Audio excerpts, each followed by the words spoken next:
All right. So who would like to give a recap from the last session 2 weeks ago? There was a lot of talking to Hurtlekin Craw. Uh, Ivar realized that Petrie's sword is what drove the creature back to Xoriat. Elmorn almost immediately passed out from the exertions of the prior week. We talked a bit more about Mordain, who's off in Drome. I don't necessarily understand what he has to do with angel-faced creature, but he has some connection between the two of them. Tacitus came in and knew who Elmorn was, but I think it was the sight of Tacitus that caused Elmorn to pass out. Went with Tacitus to the infirmary, and Petrie and Ivar went to talk to the brain library index thing. There was something wrong with Marthow's brain, but we all knew that, so it didn't really come as a surprise to hear the doctors in the infirmary say it. Or it was the Dewey computer was what we were calling it. We were talking to the Dewey computer about Solana, Yes. and it directed us to TB Fingersnap, the half-orc scholar. We also asked a little bit about weapons from the Feywild and how they affect things. I got a book and got a nat 20 on my investigation of that book, but I don't know what we found yet. We went and talked to Fingersnap, who knew a lot more about Thalanis than we did. And so listened to the story about how Petrie was off in Thalanis and the former rightful king, and we discovered that Petrie can't voluntarily put down his sword. What happened after that? I don't remember what happened after that. I came up with a code on the spot, a gnomish code that Petrie Which was awesome. Yeah. What else was there?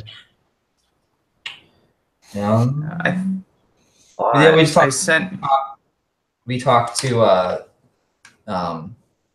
the professor for a little while. It was like a very big, brooding,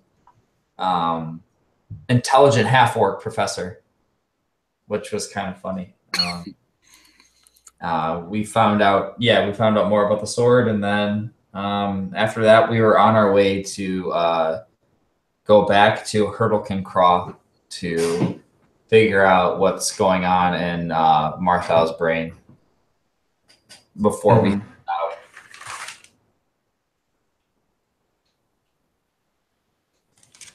out. Trying to bring my notes up, and then also I thought, Kurt, that I sent you an email regarding the stuff that you learned from that book. I'm blanking on it.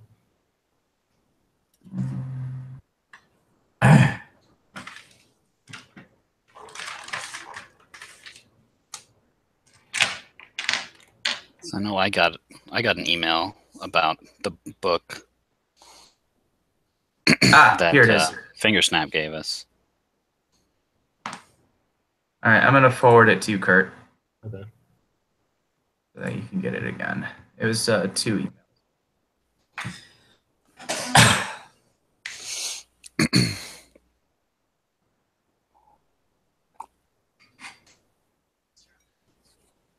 I wasn't that far behind in the things that I was supposed to be doing. All right, so yeah, you guys were most recently talking to Professor Fingersnap, and then you guys became quite concerned about what may be going on with Marthow's brain, and so you believed that. I believe what you were thinking was that Hurtlekin might have some similar thing going on with him, since he works so closely with research related to Xoriat.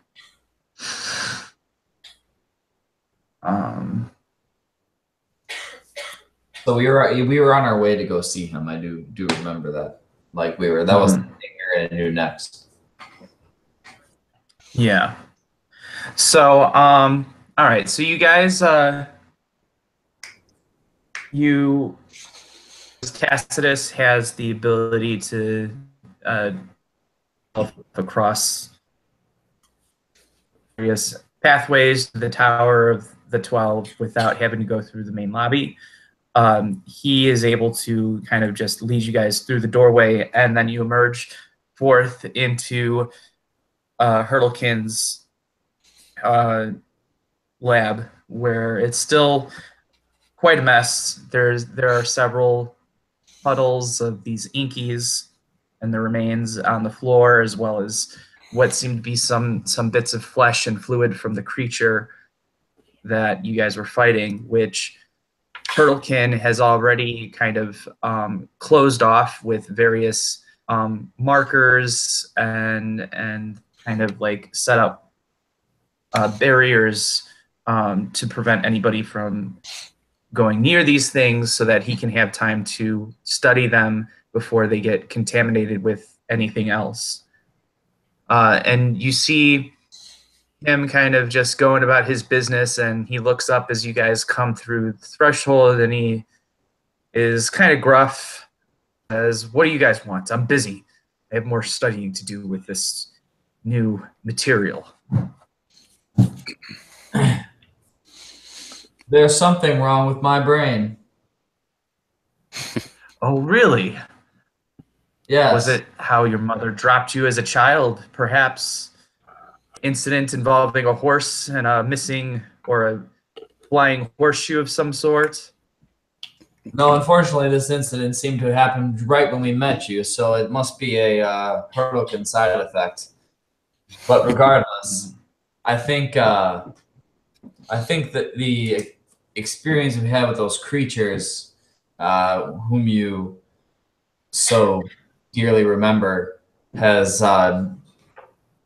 left something in my brain, and I would like to ask you to take a look at it. The infirmary couldn't help. So you want me to open up your skull? I can do that, certainly, but I don't think you'll survive the process.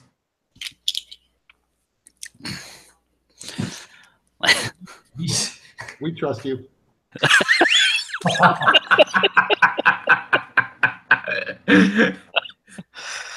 Perhaps I'm not being clear. Do you have any experience or knowledge of how interactions with creatures or the plane of Xoriat itself can affect the mind in such that it would imprint a presence that you could consider growing or living? So I'm unclear. In the infirmary, did they tell you he had some form of cancer or something in your brain, or what? This is I'm not quite following. I suppose that would be the closest way and probably the best to explain it. So Hurtlekin, he's already kind of on his hands and knees, kind of examining the gunk and stuff around his lab. So he kind of just sits back on his haunches, and him being a dwarf makes it like him really low to the ground. And so he's looking up and craning his neck, and he kind of begins stroking his beard, and his eyes kind of become glazed over. You can tell he does this with regular practice. He seems to be maybe doing a mental search through his knowledge to see if there's anything that kind of comes up matching what you're saying. And as his eyes refocus, he looks at you and says, "The creatures of Xoriat, especially the Daelkyr, seem to have an ability or drive or some sort of power to shape flesh and change organisms from their natural state into something more monstrous. And so, given that, it's not infeasible that they couldn't also do such things to a person's mind. But I don't recall you being in contact with the creature to such a degree that came through the portal. Perhaps this is a longer festering thing. You know, I would be interested. Would you wish to accompany me to the infirmary? Perhaps they can do a side-by-side comparison, since it seems you have the most experience with creatures of this nature. Side-by-side comparison, what do you mean? Well, they clearly found some sort of thing living in my brain. I'd be interested to see if you show similar or akin readings. I get a physical on the regular, and they've never, those halfling, Jurassico halflings have never mentioned anything in my brain before. When was the last time you've received a physical? Was it a short time ago?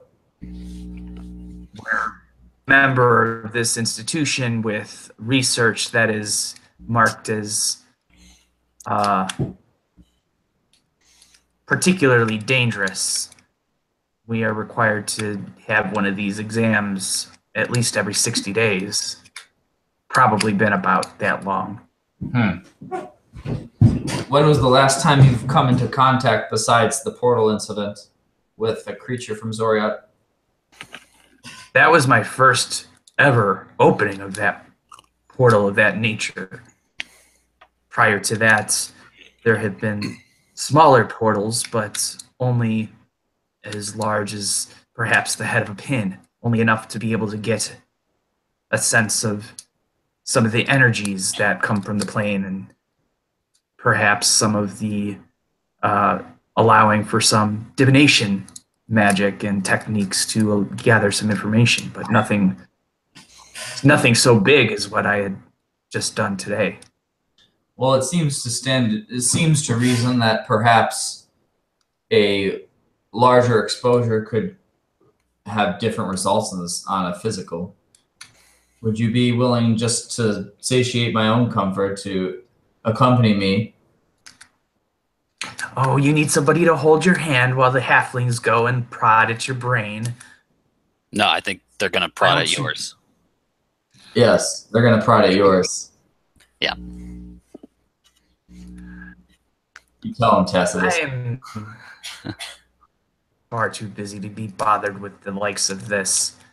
Listen, if you're scared, that's, it's fine. We can hold your hand.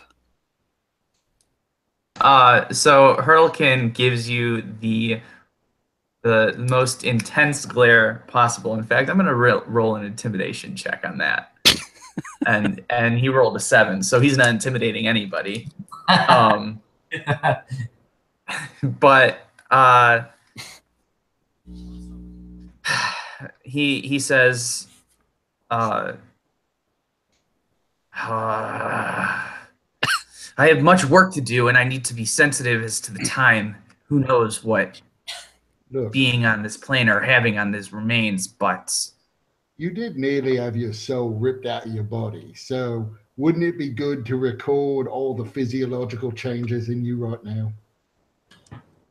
Right you are, Ivar, and it's almost like he seems like to have forgotten that we saved him from a certain death. Now listen, before you interrupted me, I was about to say that and agree to join you, but Gnome, you bring up a good point. There is possibly scientific and research value in having my recent experiences examined by a medical professional. You've convinced me. I shall accompany you to the infirmary. And he gets up and he kind of dusts himself off. Splendid, chap.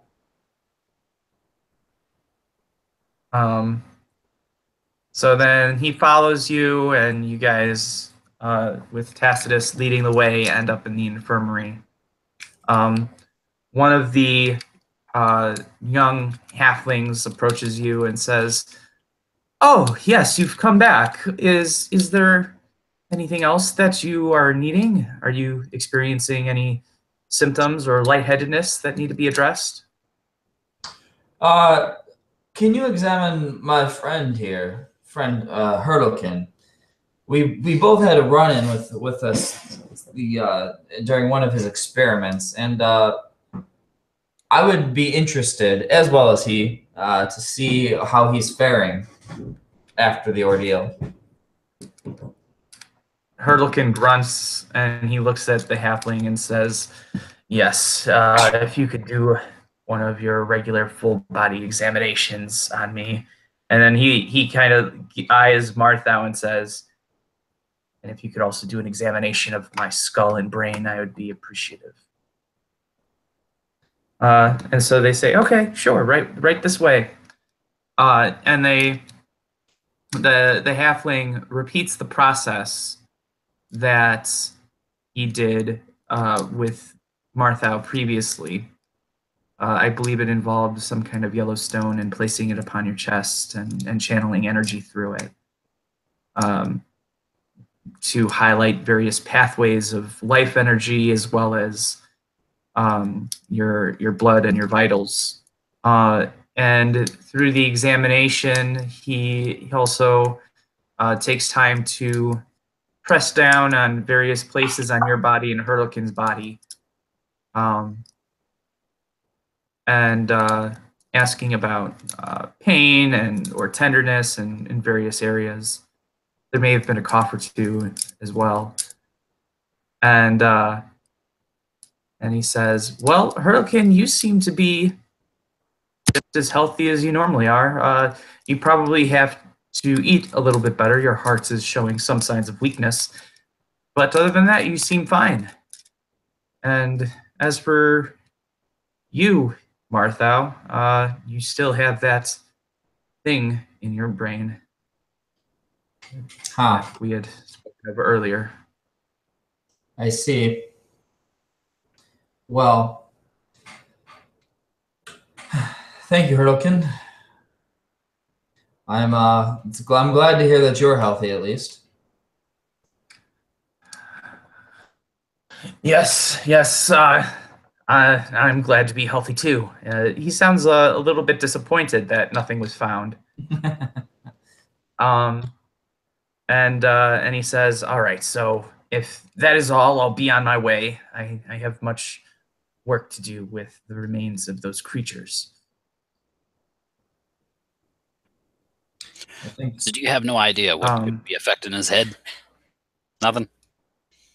No way to reverse it, contain it? My field of study is not in biology, nor in the health of creatures such as us, let alone a human. If anything, I'd be familiar with some dwarven anatomy, but... I mean, whatever this thing is, it's trying to spread. That much I could tell. So Hurtlekin thinks and says, and looks back to Marthow and says, "You earlier seemed to have mentioned the Daelkyr, and Daelkyr is a word or a name for creatures of Xoriat that are not very rarely ever described, let alone recorded in any of the texts that we have. So, how is it that you knew of this creature?" How that I knew of it? Like, as in, Yes. understood that this was a Xoriat, or this was a Daelkyr? Or knew of it as, how did we come upon it? No. Have you ever seen evidence of such a thing or come across any descriptions of it in the past? No, I learned of it when I came here, and we went to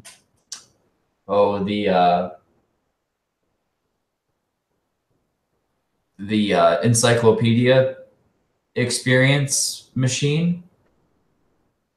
The Dewey. We call it Dewey, yeah. The Dewey, yes. I went to the Dewey, and it's told me that it was a Daelkyr and pointed me to a section where I could find more information about it, as well as your name. Have you ever encountered anything from Xoriat before? Not that I... Perhaps a tentacle whip or some kind of brood leech? Not that I've been aware of.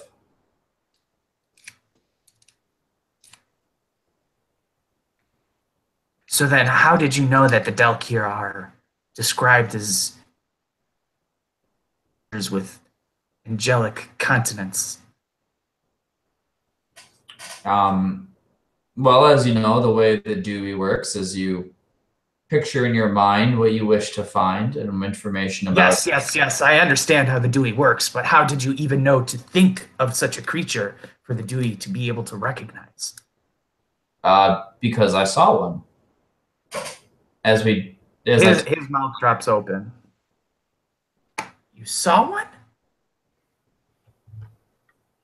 I don't recall you telling me that you actually encountered one. Hurtlekin. I turn and look to the gnomes, and I'm like, are you sure your diagnosis was correct? Because we most certainly have had this. We've had this discussion before. In fact, this is probably the second or third time we've been having it. And I turn to the house No. and say, don't mind that he looked at you like your nose. He's racist.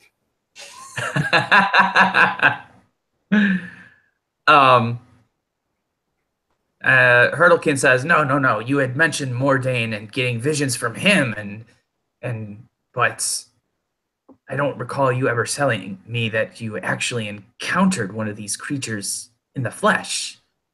Yes. They did describe it as an angel-faced creature. Did you think they read a description? Well, that is what I was curious about, is how he came to know of what it was. So it's possible that when you saw this creature, what happened? What was it like? It was... And you notice Hurtlekin pull out a notepad and start scribbling. It was horrifically beautiful. It had the kindest face, but its body was made of... was almost that of an insect, chitinous in nature. It had a way of piercing through your soul. Did it touch you? I don't recall. I mean, regardless of whether it physically touched me, it left an imprint.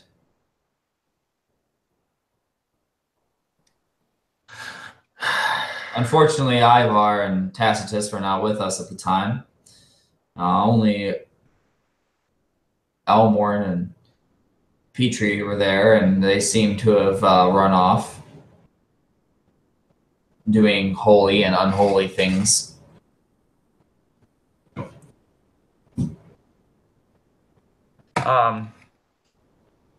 So what else do you remember of this encounter? Oh man, you're digging my back. Was there a smell or some kind of odor that you noticed? Kind of metaphysical presence that you could sense? I could dig back through all my notes. It's so long ago.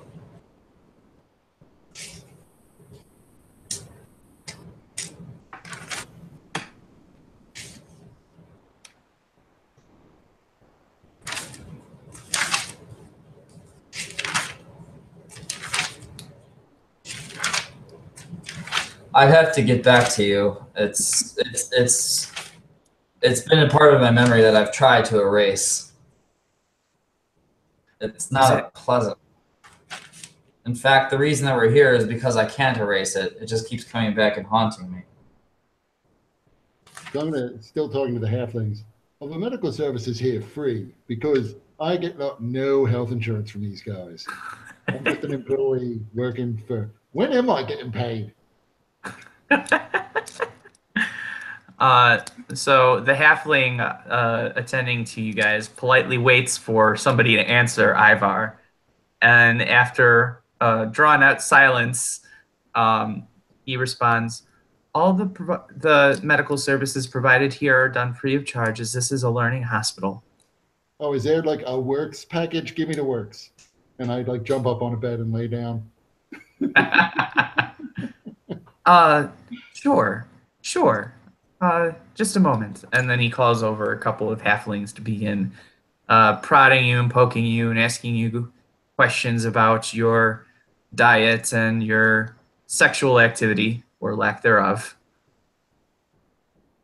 I will lie judiciously. I did suck up some black goop into my new tattoo, so that might be a thing. They look at it and they're like, "Oh, interesting." And then they kind of poke it and they kind of draw away from it and says, and the one that pokes it says, "Oh, it's so cold there in that spot. Is that hurting you or bothersome?" No. Well, maybe just keep an eye on it then. If it grows or if it should change shape or color, please come back and let us know. They may not let me back in, but I'll do my best.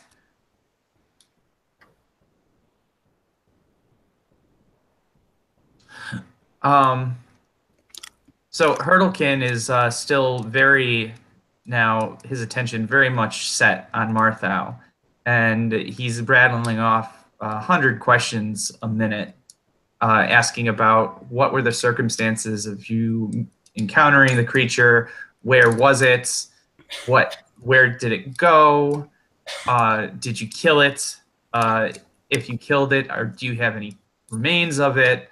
Well, unfortunately, it ran off. However, I do recall feeling a sense of belonging, as if the creature and I were akin. It's hard to explain, but it didn't feel like a stranger when we met.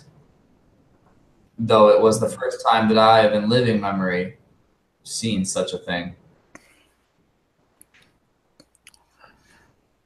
Interesting. Now, from the look about you, are you a magic user of sorts? A conjurer, perhaps, or a researcher like myself? I'm not a conjurer of cheap tricks, but I am indeed a conjurer. Huh. What is the nature of your power? Are you taught? Were you taught to use it, or is this a natural inborn gift? It was natural. I'm not wholly sure, but it seems to have a bit of fey kind of chaotic touch to it. It just kind of springs up when I want it to. I'm not learned in spells and tomes and such things. By the way, is that a prop, or are you actually smoking out of that pipe?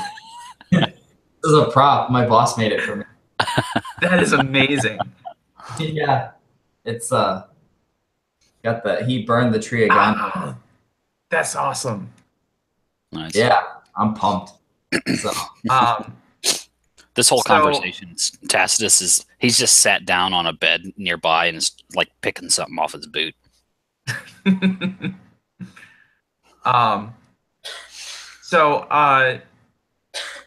As Marthow talks about his powers, Hurtlekin kind of gets that glazed look in his face, and then he turns back to Marthow and says, "Are you sure that your powers are of a fey nature or bloodline?"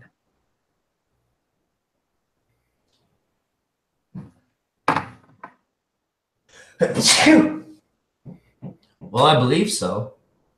I haven't had any reason to doubt it up until now. But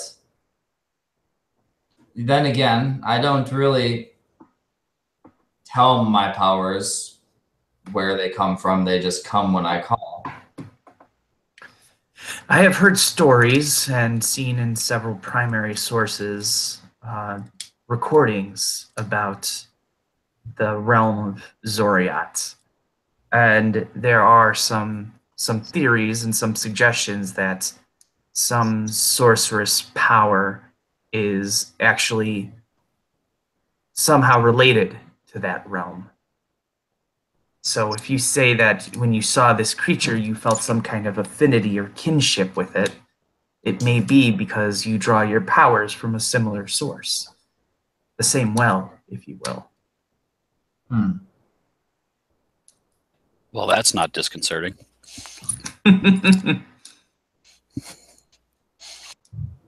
I see. I suppose that makes sense. I suppose you didn't become a professor by being dumb or anything. I'd like to think not, but given the presence of this thing that is in your head, have you ever been medically examined before in such a way as the halflings here have given you your physical today? Actually, I have. In the not long after we dealt with this creature, I believe I was medically examined, and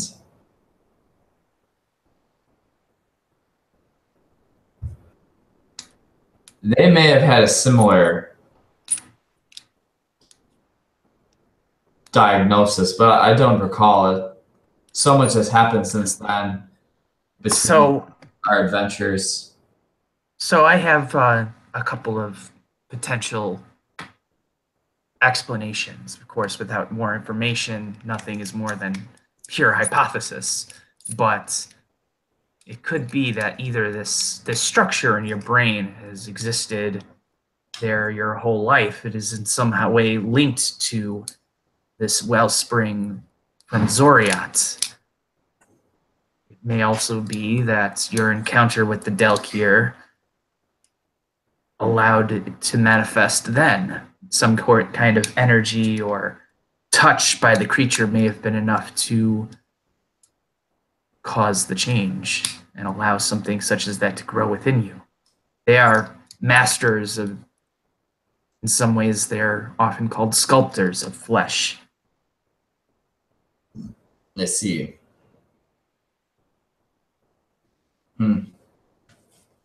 Well, I would like to think that this existed. It existed my whole life, and it wasn't due to any outside force. But that I am not unsure. Well, maybe if we find Morday, he can explain it, because he's some sort of flesh weaver. Well, I mean, when was the first time you used your powers? Was it before or after your encounter with this angel bug thing? It was before, but definitely encountering this thing, I gained some new abilities. Oh, are you okay? Sorry.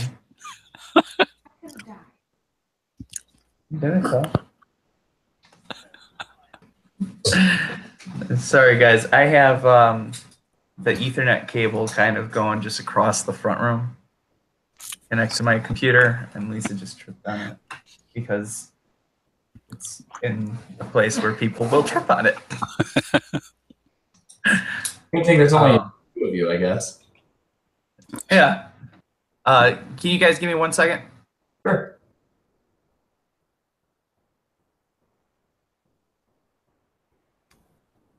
So Tony, without any spoilers, did you like Star Wars? I liked it. Yeah. I've heard a lot of mixed things about it. I've met a lot of people who are unbelievably, insanely upset over that movie, and I don't know why. I thought it was fine Over the what now? for the Star Wars movie. Oh yeah, I mean, I know one guy. My mortgage broker, the guy who got me the mortgage on this house, he went on Facebook to say that he honestly believes that the director of that movie was purposefully, he went in just to insult Star Wars fans, Disney, and Lucasfilm. That was his goal. And it's like, do you think he went in to commit career suicide on purpose? I guess he secretly hates Star Wars that much. Right. Some people really, really hate this movie. I know. I'm baffled. Yeah, I like it. Because you have expectations for the movie, and none of that happens, basically. I guess that's why I like it. I guess if that person actually did do that, that's one way to play the long game. I can't imagine anybody doing that. Unless you're maybe if it comes out like he's terminally ill. Okay, maybe that's his version of Make-A-Wish. To ruin Star Wars. There's they made a petition to remove the movie from the canon of the whole fucking thing. I'm like, what? Come on. Yeah, Disney listens to online petitions, I'm sure. Right. They're only one of the biggest fucking companies ever. And the movie only made $200 million in its first weekend. Yeah, Forbes is saying right now, as of today, it's made $600 million worldwide. What a failure. That's the Forbes article is super sarcastic. They're like, it's got a 93% positive rating from critics and it's made $600 million. How can we fix this disaster? Yeah. That's the thing. All the critics like it, but a lot of the people don't. The people are 50-50 on their judgment of it, but I like it. I think it's great. I want to go see it again. Yeah, I'm sure I'll see it again at some point. Maybe I'll hate it more when I see it again. Yeah, maybe. Who knows? Maybe you have to see it twice to hate it. I'll be like, without marijuana, this movie sucks.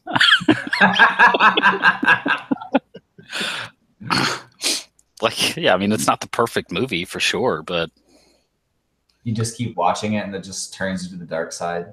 Watch it.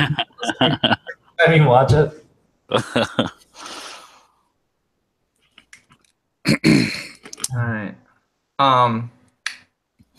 So Hurtlekin just suggested that either it's been around your whole life and is somehow linked to your powers, or it was in your contact with the Daelkyr that it took root and grew in your brain. The real question is, what happens if it grows too big? Yes, this is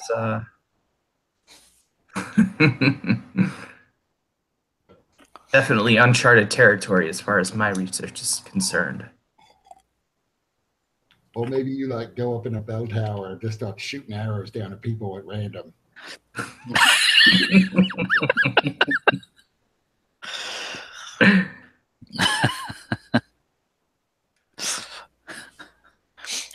With an automatic arrow. All right. Repeating crossbow. Yeah. High magazine crossbow.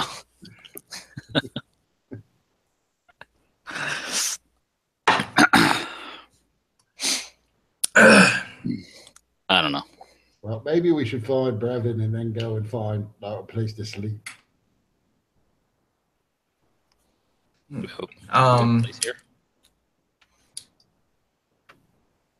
So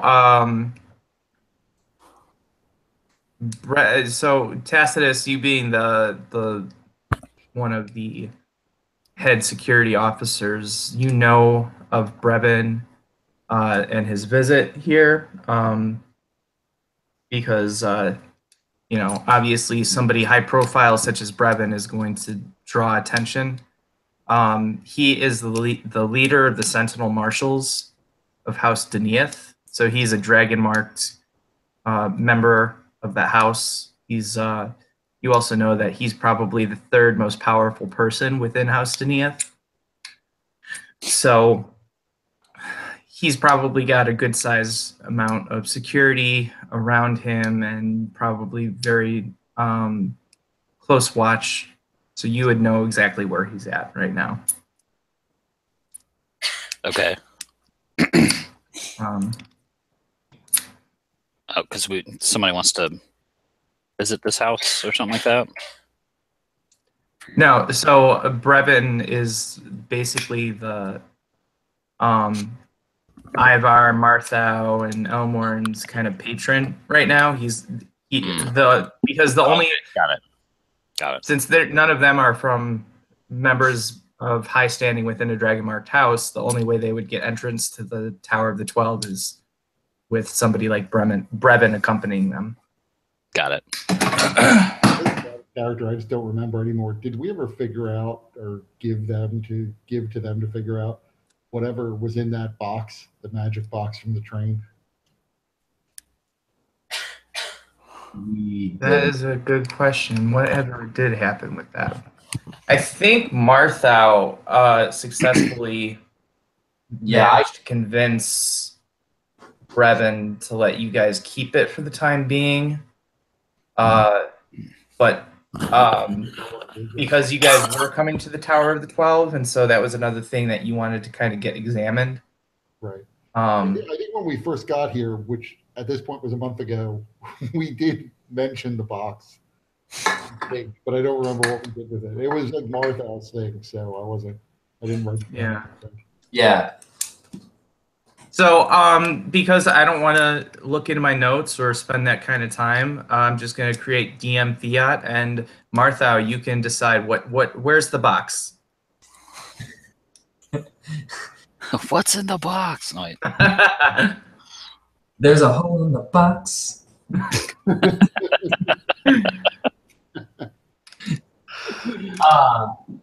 That would be a great joke to play on Brevin. Brevin, we found out what's in the box.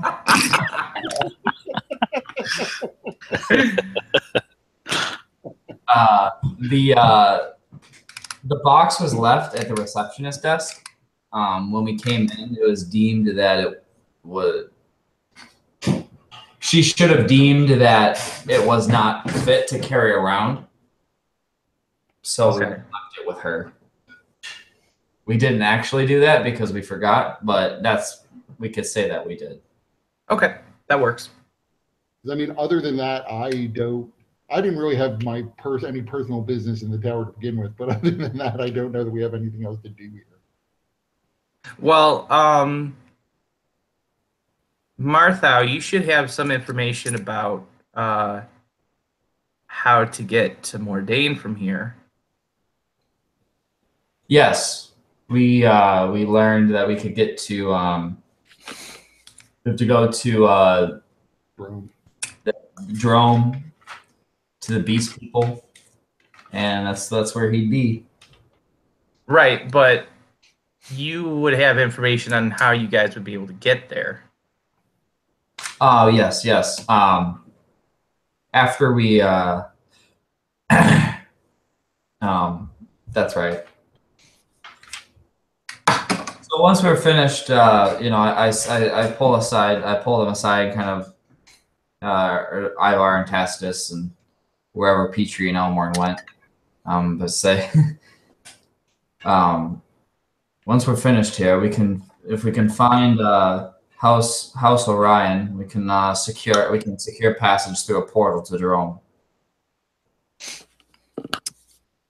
Sure. And we can just warp there. It'll be great.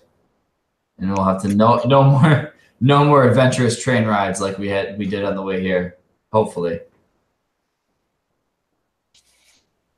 You weren't a part of it, Tacitus, but we encountered a Warforged Titan, and it was chaotic to say the least. Indeed.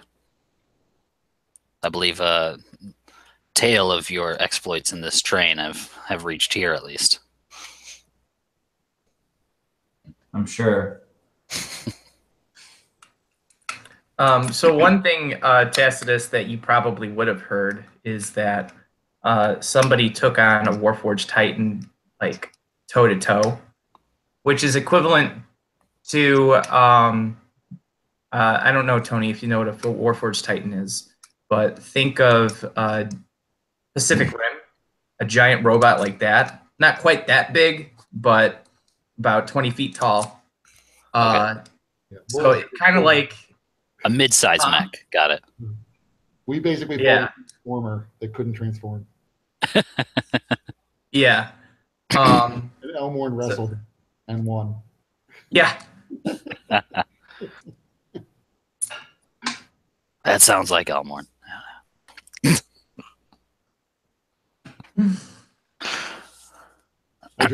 Elmorn might have more business here if he wants to follow up on the morning and what created it.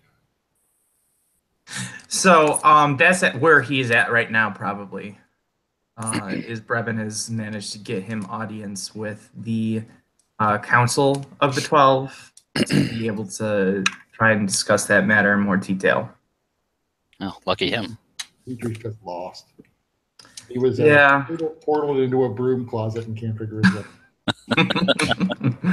or he's chasing around somebody that he's convinced is a lichen, and may also be attracted to that person as well. Can't decide which. It's a roll of the die.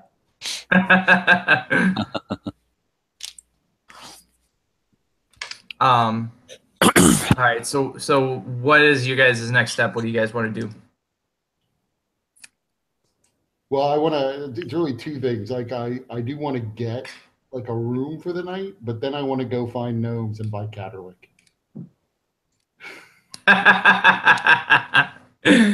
Okay. If I can. I'm not sure how much it costs.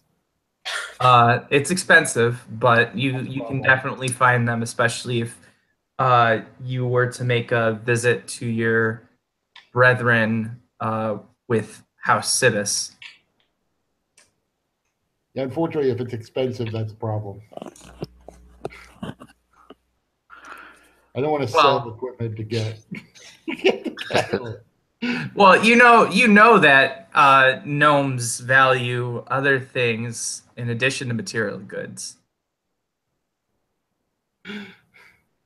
Still, I mean, I'll at some point I'll try to find someone to sell it to me. Yeah. Good to have a contact. I mean, gnomes also trade in secrets and also bet over games of wordsmithing, as it's called in Zill. Well, maybe I'll do that. I'd hate to lose the bet and then owe them even more.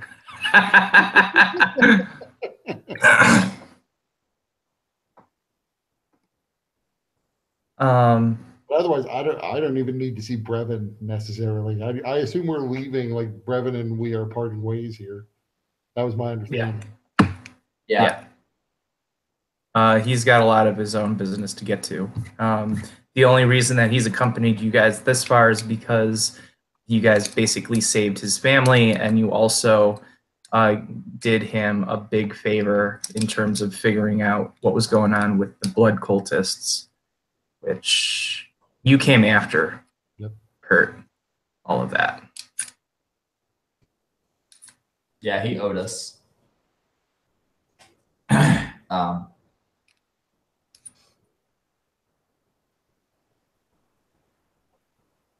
So he didn't know me anyway, so let's just leave.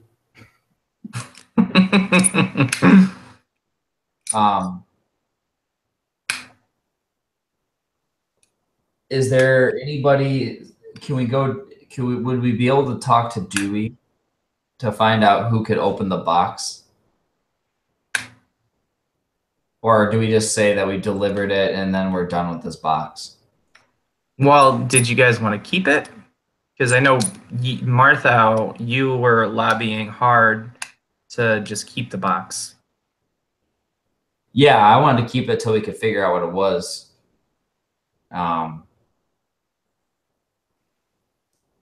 So I guess maybe we could try to, if we wanted to try to pursue to find out more about this box, we could go to Dewey and ask, see if we can find like an expert on the Warforged or something. So that would be House Cannith. You don't need to go to Dewey to know that. You know that House Cannith created the Warforged. That's pretty common knowledge. And just like other dragonmarked houses, House Cannith has an enclave here at the Tower of the 12. Still, maybe worth asking Dewey for books on like magical locks and magical lockboxes. See if you can find something that'll help you open it, or someone. That could also work. And that may involve less prying eyes. What's up with this box? We think it's something that the Warforged wanted when they attacked us on the train. Okay. You don't know anything about it? No, we don't even really know if it's what the Warforged wanted. It was just like magic and sitting on a shelf, so therefore they took it. Yes. I might be able to identify the magic on this. Yeah. I.e., Marthow rolled a natural 20 in his investigation check when he was looking.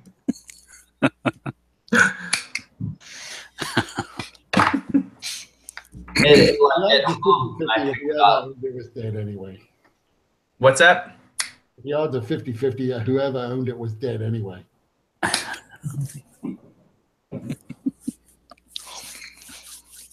And then, Martha, what were you saying? The box hummed when I picked it up. Yeah, it resonated with some kind of magical energy. And then it hasn't, and then it never resonated since or hummed since. So.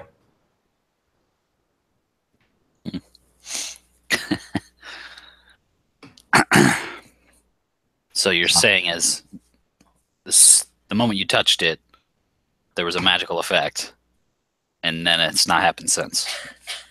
Correct. So you're not cursed. I guess I would have found that out, maybe. Maybe not. Maybe the gnomes would have found that out. Perhaps we're halflings, sir. Sorry. Apologies, small one. I just gotta look away. Yeah, and he looks over at Ivar and is like, "Can you believe the shit that we get put up with?"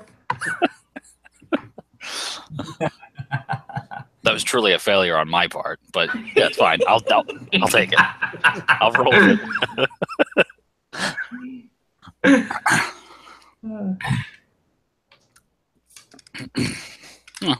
Like I said, I might be able to identify the magic on it. Yes. I think we should try. I think that would be a good course of action. At least in the meantime, it doesn't hurt. So, can we go? Yeah, I'd like to go to the receptionist and retrieve the box. Okay.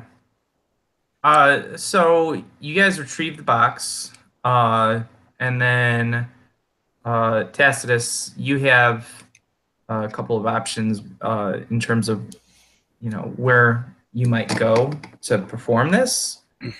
Because I assume you guys don't want to just do it out in the reception area. So Tacitus, where do you think your character would want to do this? Would I happen to have my own private room? Mm-hmm. Or would it be like a shared barracks sort of thing?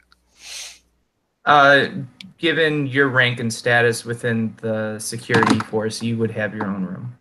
Okay. We could probably do it there. Mm-hmm. I would probably have my own, sort of arcane setup there as well. But, yeah, for learning spells and whatnot. Yeah.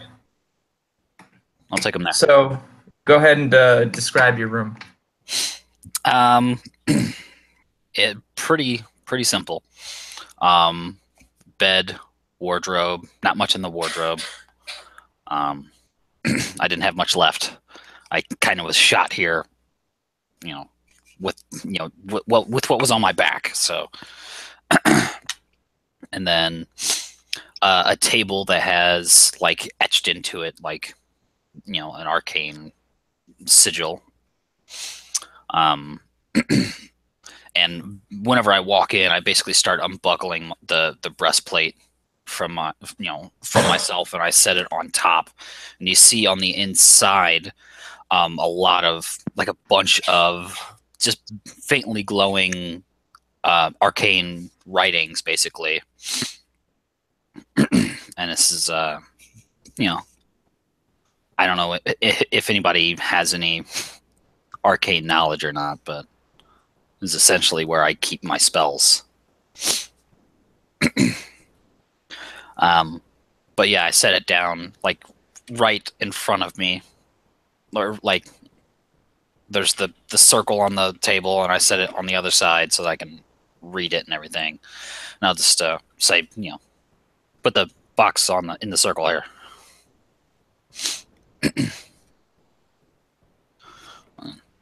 Pull out a pearl as well and set it at a specific corner of the circle and begin to chant, reading from the breastplate. Okay. So you are casting Identify?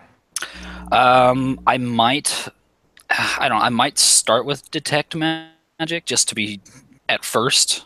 Okay. And then, yeah. So basically, I'm ritually casting all of these, so it takes like 20 minutes. So 10 minutes to do Detect Magic. Mm-hmm. And that way I can sense anything magical within 30 feet. And I can tell, School of Magic. If there's any magic affecting a person, I can see that as well. As like an aura. Yeah. So it definitely emanates with magic. The box is made of lead, though. Okay. And so you can't actually see into the box. But you can see the aura around the box. And so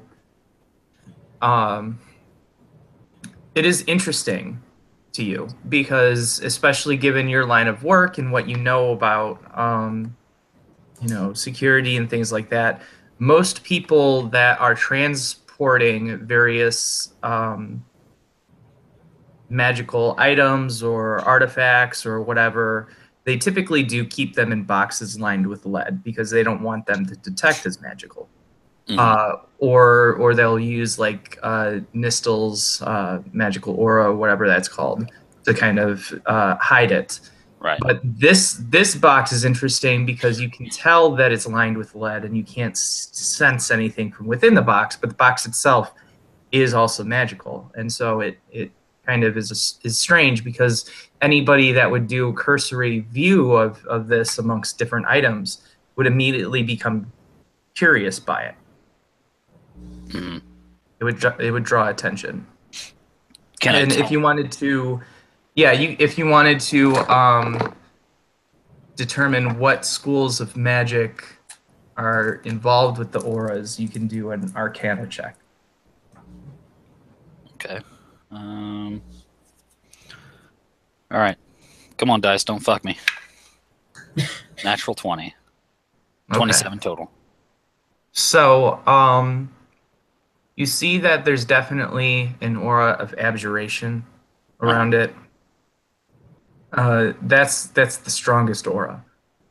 But then there's also hints of what appear to be both illusion and transmutation.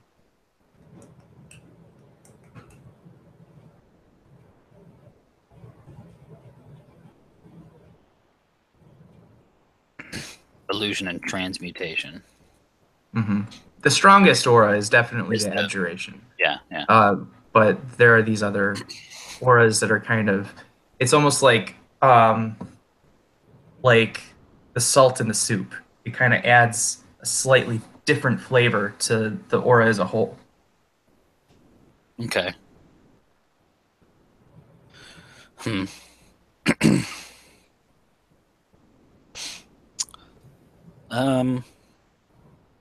Interesting. I might. So, after determining that, before I start, well, maybe I should just go ahead and do an identify before moving on. I'll begin to do the ritual for identification. Okay. Like, hopefully more detailed information. So as you cast Identify, you are able to determine that this box, uh, it doesn't open quite like a box should.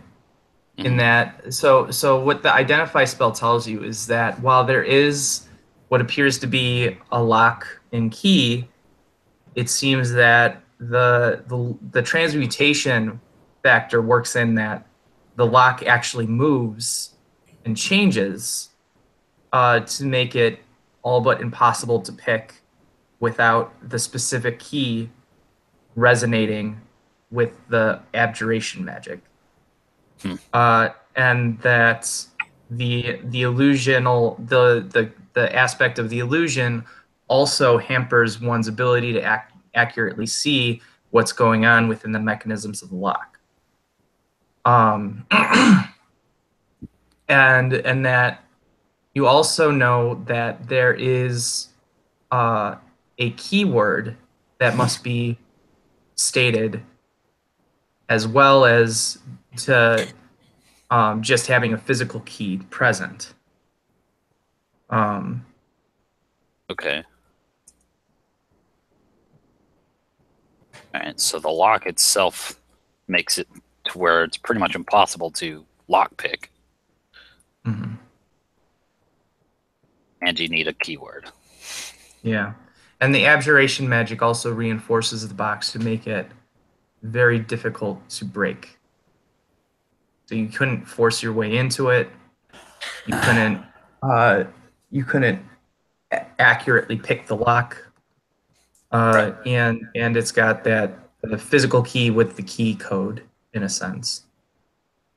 Okay, well, fuck it. Let's give it a shot. I'm going to cast Dispel Magic.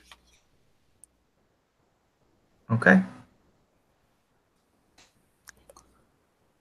You never know until you try it. So give me your spellcaster check. Yeah. Let's see here. Do I get to add my proficiency? I forget.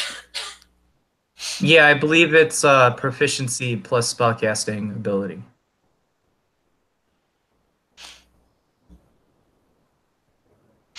Okay. Let's see here. +7. All right, dice. You did well last time. I need you to keep that up.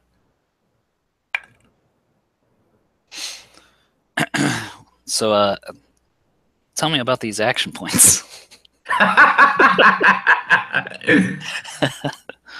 You can use them to re-roll any d20, or if you had something more interesting in mind that's not normally covered by the rules or would be something of an exception to the rules, you can use action points to power that. Nothing comes to mind there, so I'll just re-roll. All right. So let's go with the big guy.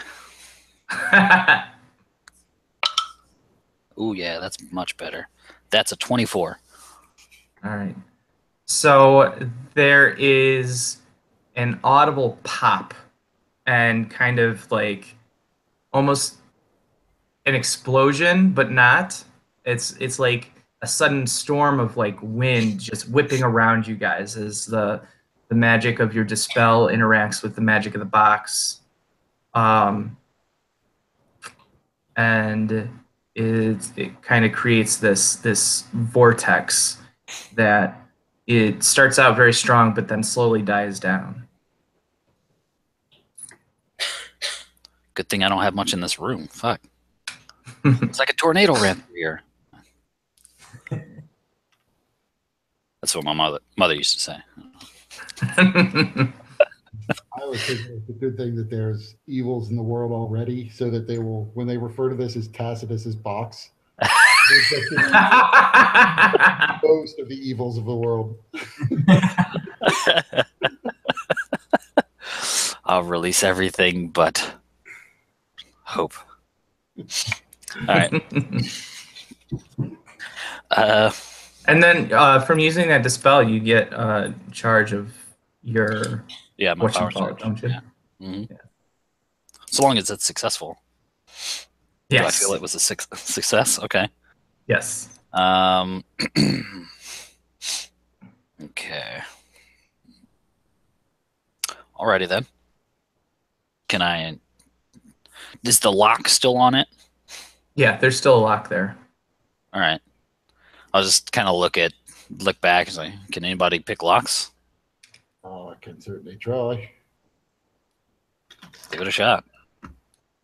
You have a tool pick or a lock picking kit? Yep. Thieves' tools? Although I actually take out, you see, it's a huge operation. I take out all of my tinker tools and then begin sorting little smaller tools out of it. That I use the big lock. That is, that's a 22. All right. So describe what happens as you're opening the lock. So I am fiddling with the lock for about a minute, mumbling to myself the entire time. The wind once again sort of picks up in intensity a little bit, and then there's an audible click, and then I say, "Oh, that wasn't it," and I continue for like and then there's a second identical click, but I look pleased this time. And then I'll try. All right. So what you open the box and you are all very surprised at what you see. Even you, maybe? Yeah, I literally thought of it just this second. I was going to use the story dice, but my idea is too good. It is a lizard.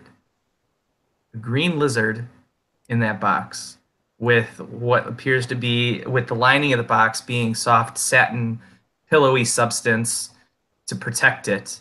And now it makes sense as to the vortex of air that erupted from the box, because it was a spell of, it was kind of like a captured air elemental to keep the box aerated for the creature to breathe. And then some other mechanisms within the box to kind of make sure that the habitat and everything was comfortable to the creature. Good thing you didn't take much longer on your lockpick. It might have suffocated in there. But you notice something very strange about this lizard. In all manner, it appears to be just a normal iguana, normal green iguana, with the exception of a strange glyph that seems to be on its side, and occasionally it seems to thump with a rhythm, almost as if it's a heartbeat, and in matching with the heartbeat of the creature.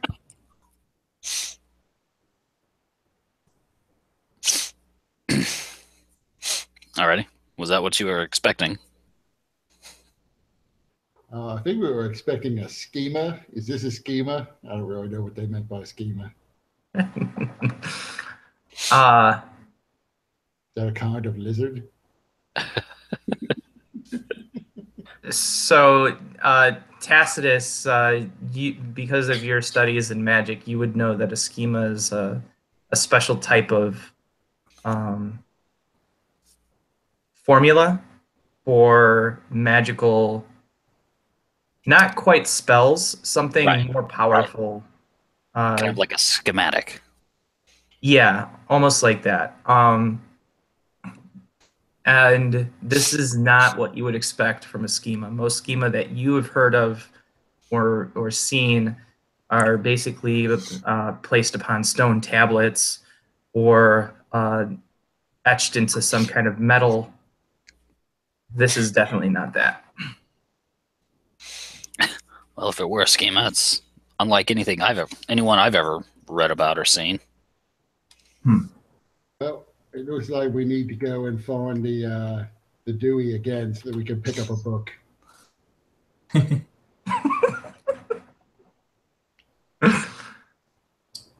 I want to name it Garrett. At that, the lizard kind of looks up at you and like does one of those tongue flicks. Perhaps we should take it to the little guys for examination.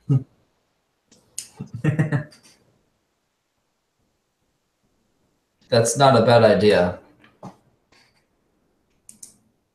Is it just like chilling in this box, like Yeah, not running away from us? it's acting exactly as any iguana that you've ever seen.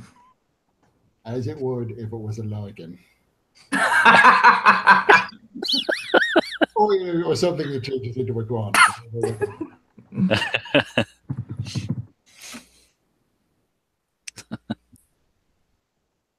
Not an imp. Imps changing the lizard.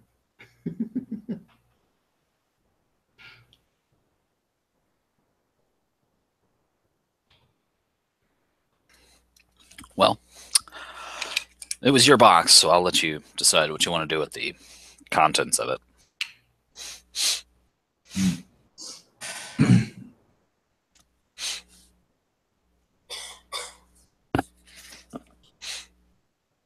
Well, I think we should take it with us. What was the melody on it again? It has a weird, I don't know. You could think of it as a birthmark, but it definitely looks a little bit more complicated than that. It more intricate. You would almost mistake it for maybe a tattoo of some sort, except that it doesn't quite look clean enough to be a tattoo, but it's clearly some kind of design. And it's differently colored than the rest of it, and it seems to visibly and rhythmically throb, almost as if it's matching with the creature's heartbeat. Gotcha. That's what she said. Yeah.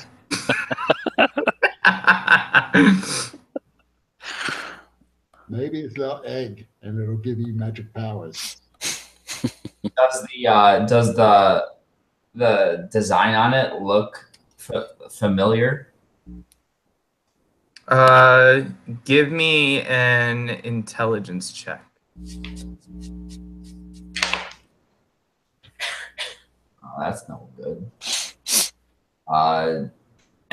It's 8.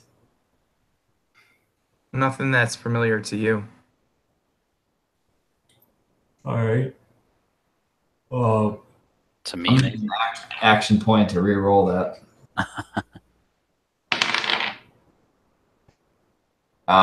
13. Still nothing. Oh, that's all right. Tony, if you wanted to make a check for Tacitus, you could. yeah, just straight intelligence, no skill. Right. Okay. No, I got nothing. Ivar, did you want to do a check? It's the cool thing to do around this table. We're all just staring at an iguana.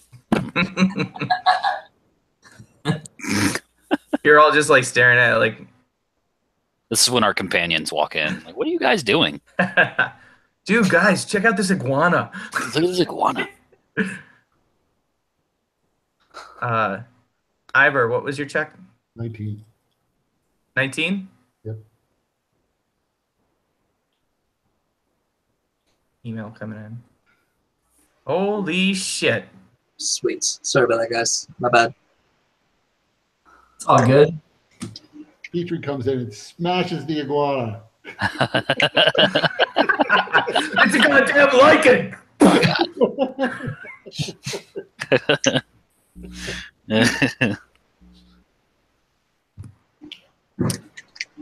There really is an iguana, by the way. How big is it? Regular iguana sized.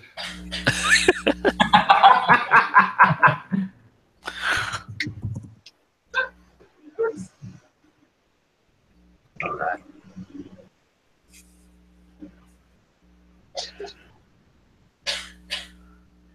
I like the reading an iguana's body language. I gotta ask Dewey to check that book out. I want to see an iguana swagger.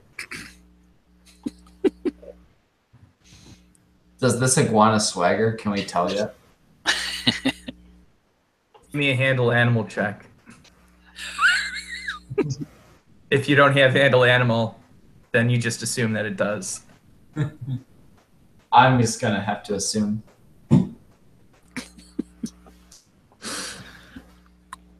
So I see them all staring at the iguana. I stare at the iguana.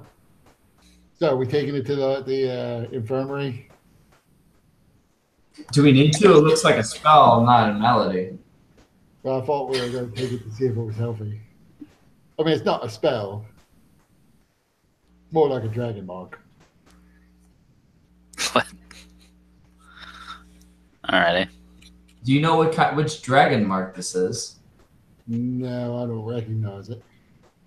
I will say that as Ivor says that, all of you guys look at him like he's nuts.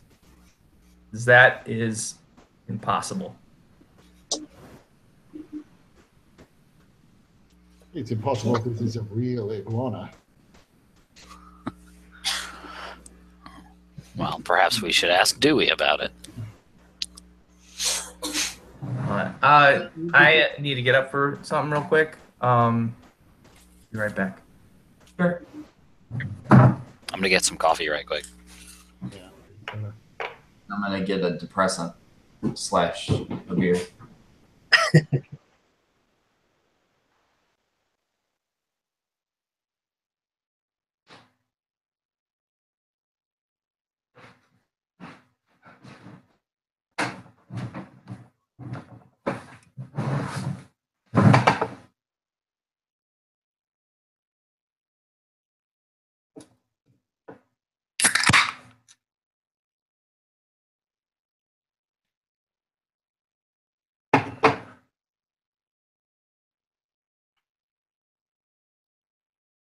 Oh man, I missed you. I was telling you to chug. Oh, sorry. This is iced tea though. Chug. What are you doing for New Year's? We're going over to one of Nora's friends' places, and we're doing like a pajama dinner party. Oh, that's interesting. Yeah, well, we didn't want to go out, so we're like wearing pajamas and doing like a fancy, like multi-course meal at her friend's place. Oh, So. cool. How about you and Lisa? Still don't know yet. Gotcha. What I would like to do personally is, Lulu? Lulu. Lulu, the bar that Derek Bly and Costanza opened up. I've heard of it, but I haven't been there.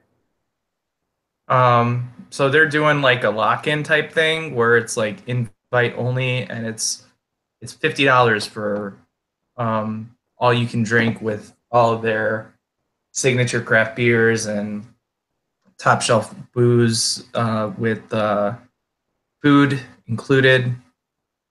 And so I would like to do that. How many people? Probably like 50, 100. Nice. Did that go out to the Yeah. rack? Yeah, the riot guys plus a couple others, non-riot guys, just people otherwise associated with the bar. Gotcha. That would be cool. I would do that. Yeah, I'd like to do that, but Lisa is not really interested in that for some reason. A question that never occurred to me in any edition: if you polymorph someone with a dragon mark, would it still have the dragon mark?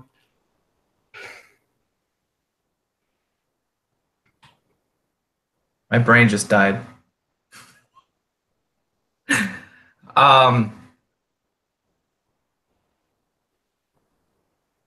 I don't want to just give you the answer, but you can make a check to see what your best guess would be. So like an Arcana check? Yeah. Or you could just do straight intelligence. I'm trained in Arcana.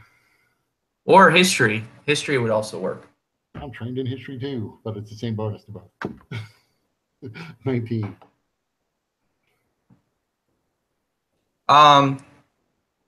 So usually, dragon marks do not transfer if one becomes polymorphed.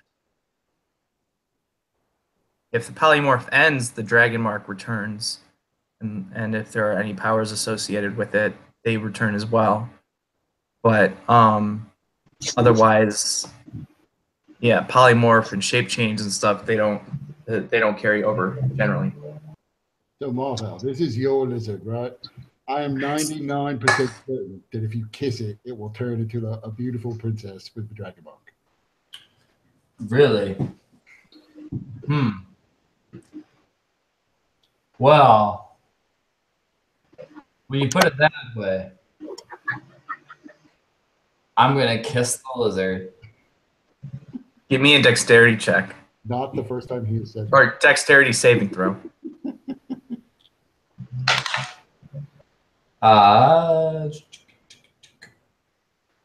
That's a 7. So you're not able to close your mouth in time for it to get its tongue in there. It flicks its tongue right into your mouth. Hey Marthow, I didn't think you were really going to go for it quite that hard.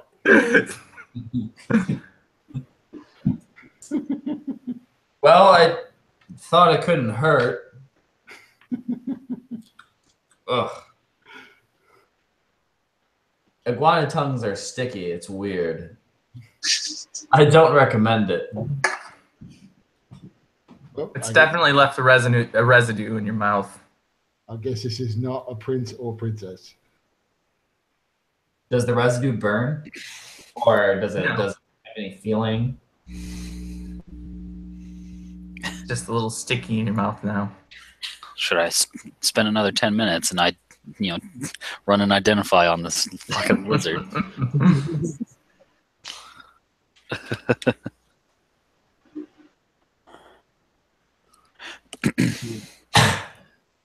I don't know if it will tell me anything. If it really is a dragon mark, I don't know if identify works on those. Do they? Generally, no. Yeah.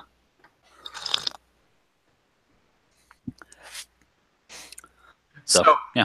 One thing that you guys know about dragon marks that is somewhat general knowledge is that true dragon marks that are passed down through family lines, such as those with House Cannith, House Orion, and all the other dragon marked houses, while they are all unique to the individual, there are certain aspects to each mark that are the same based on its family lineage. And so there are telltale signs to determine if a dragon mark belongs to House Cannith versus House Daneath versus House Kundarark.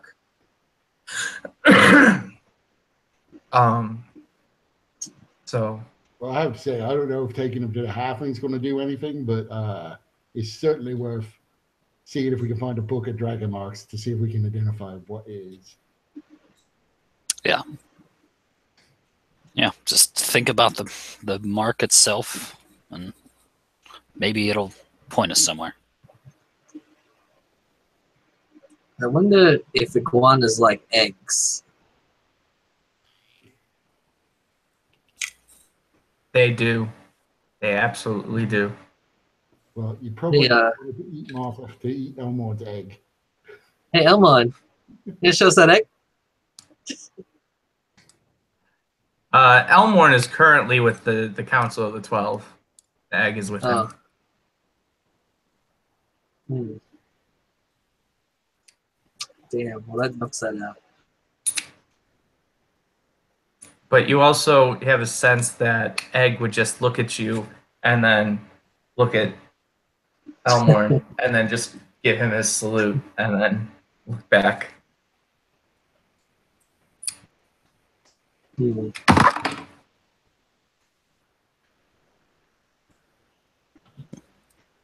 So I vote we go to Dewey. Because you know somewhere in this tower there is a big book of dragon marks with pictures that we can just flip through.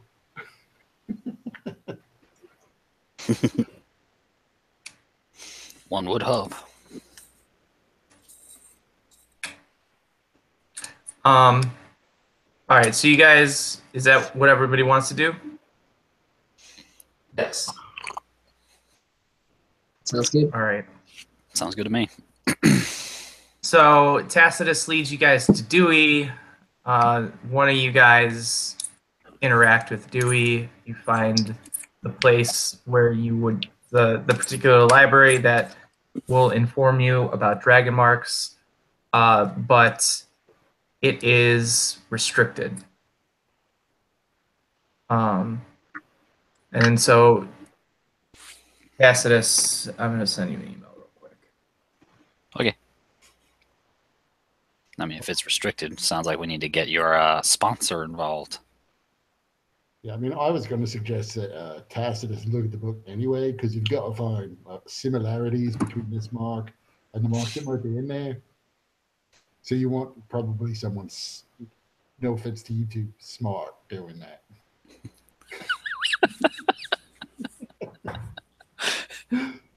Probably, yeah.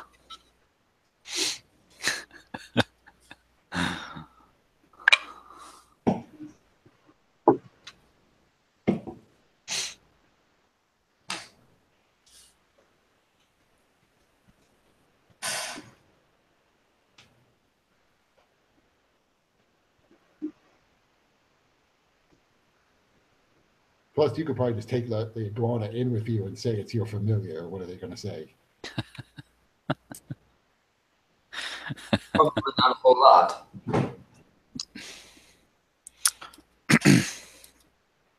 Maybe I should get an iguana familiar. Perhaps it's time. Can Petrie sense any evil off it? You're using your divine sense. Yeah. No, there's no evil.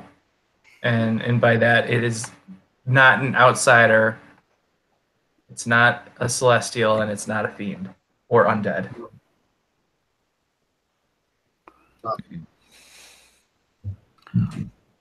Yeah. I don't, yeah, this book we're probably not going to have access to. Unless it's, unless it is deemed an emergency. So if you open the window and just let an iguana inside, is that who we're going after, really? Not this iguana? Yeah. So you remember that box that we got from the train? Yeah, the weird box. Yep. Yeah. So we opened it up, and inside there was an iguana. Oh. Is it a special iguana? It's dragonmark. It has a dragon mark on it. Ah. Apparently. Which never happens. Which means someone violated the rule, don't fuck lizards.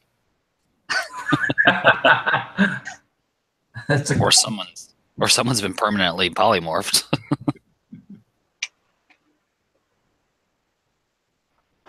Maybe this gecko is a sphinx. I'm glad that I don't have an NPC right now because I would have said something about that.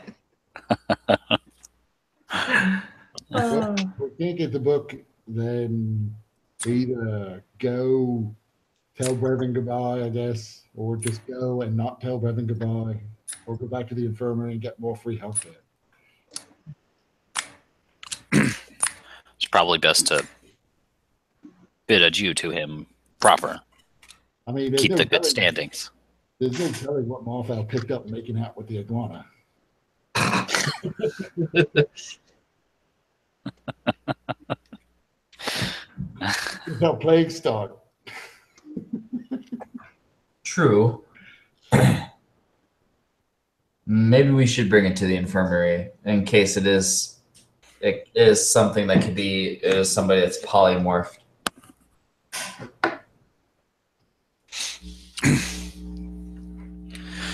Yeah, I suppose maybe. it might be worth a detect magic to see if it's a magical iguana.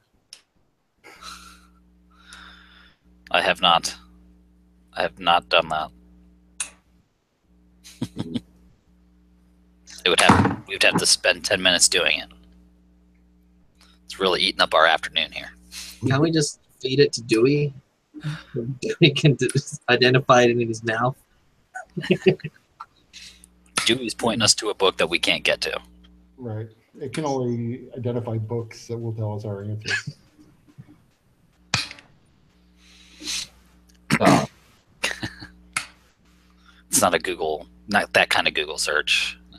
Hey, there may be a book on magic iguana. If I could do, at least try to ask the question, is there a book on this iguana?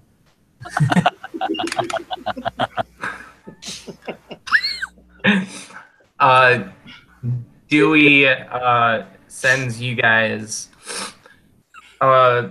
information with House Vidalis, which is the dragon-marked house of handling. It's associated with mage-bred animals, and so House Vidalis is. Am I even saying that right? What's that? Where's my cheat sheet? There it is. Of course, it doesn't want to open. Anyways, it's a dragonmark house of handling, and so they are, yeah, the Dallas. So they are known for their animal trainers, their animal whisperers, in a sense. Also for breeding animals that have extraordinary qualities, such as the bartender had access to a cow that produced chocolate milk. That was a House Vidalis mage-bred animal. Ah. So Dewey points you towards them, but no specific book on the specific lizard that you guys are mentally conjuring. All right. So is there a House Vidalis enclave? Yeah, I mean, this is a Tower of the 12, so each of the 12 drag-marked houses are represented here. Although you realize it might be that somebody recognizes the animal and wants it back. Because just because somebody on board the train dies, that doesn't pass title to their stuff to the other passengers on the train. And you guys can be certain that if this, like, it can't possibly be true, but if this iguana truly does have a dragon mark on it, not only would House Vidalis recognize that, but they likely would not let you leave with the animal. Right, that's my concern. They'll try to take the animal.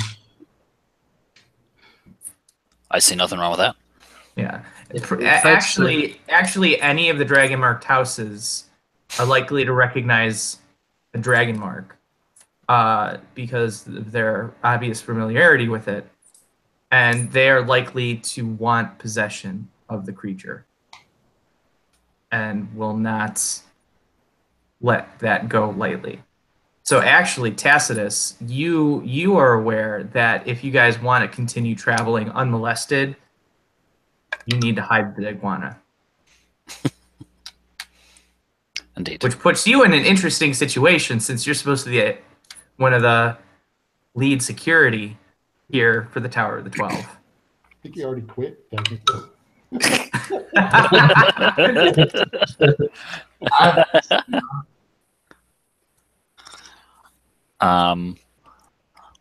I mean, Tacitus himself would be fine with giving the iguana to the handler family or the dragonmark house. House Vidalis. And would state such. What are we going to do with an iguana? We don't know how to feed this damn thing. You feed it eggs. Like just Elmo's egg. It gets big, doesn't it? One big egg.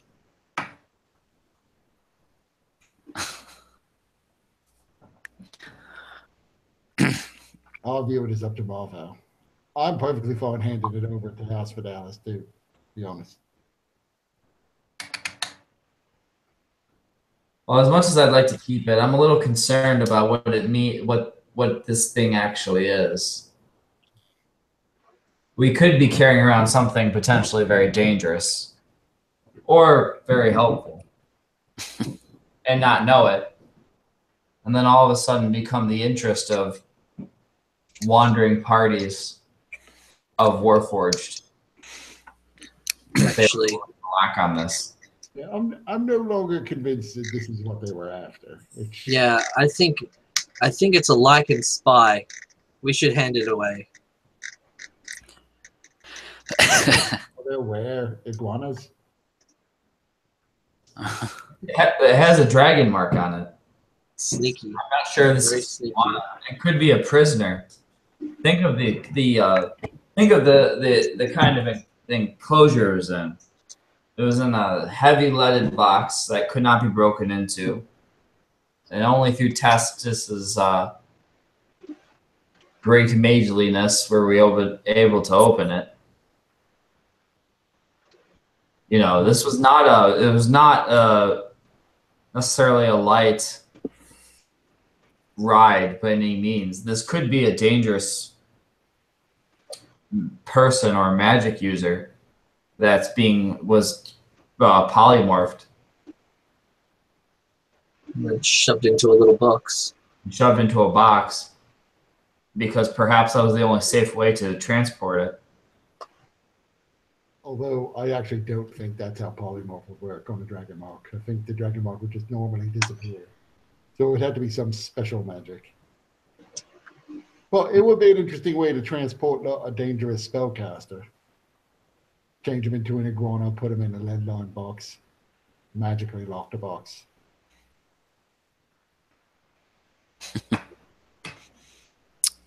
Indeed. Perhaps we should bring it to the House of Handling, whatever it was called again. The Dallas. Yeah. That one. Tony, you have the DM cheat sheet? Yeah, I think I do probably, actually. Okay. So just so you guys all know, on the DM cheat sheet in the back, on the last page, it outlines all of the various deities and dragonmarked houses unique to Eberron, with brief descriptions. I didn't grab the DM cheat sheet, figuring it was the DM's cheat sheet. Oh, it's for everybody. The only thing that I have that, as far as that goes, that you guys don't have access to are the secret achievements for my critical hit and failure charts. the last 5% for like 95% to 100% for both those charts are secret achievements that only get revealed once somebody actually hits those.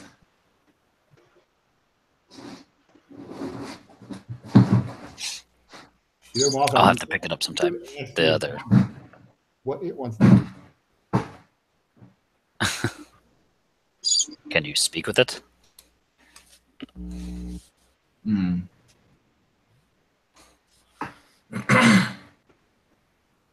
Well, I can't. Unfortunately, I don't have that kind of magic. I have an idea. If we kill it, I can speak with it. Oh my god.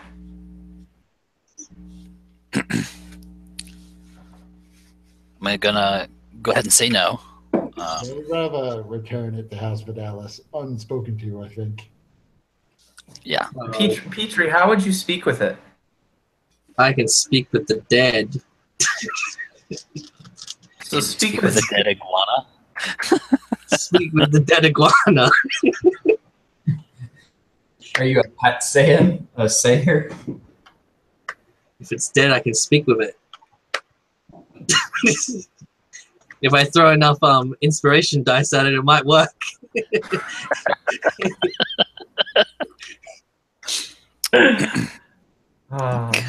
Yeah, let's take it to Kill House. it. All right. So we'll make our way to House Vidalis then.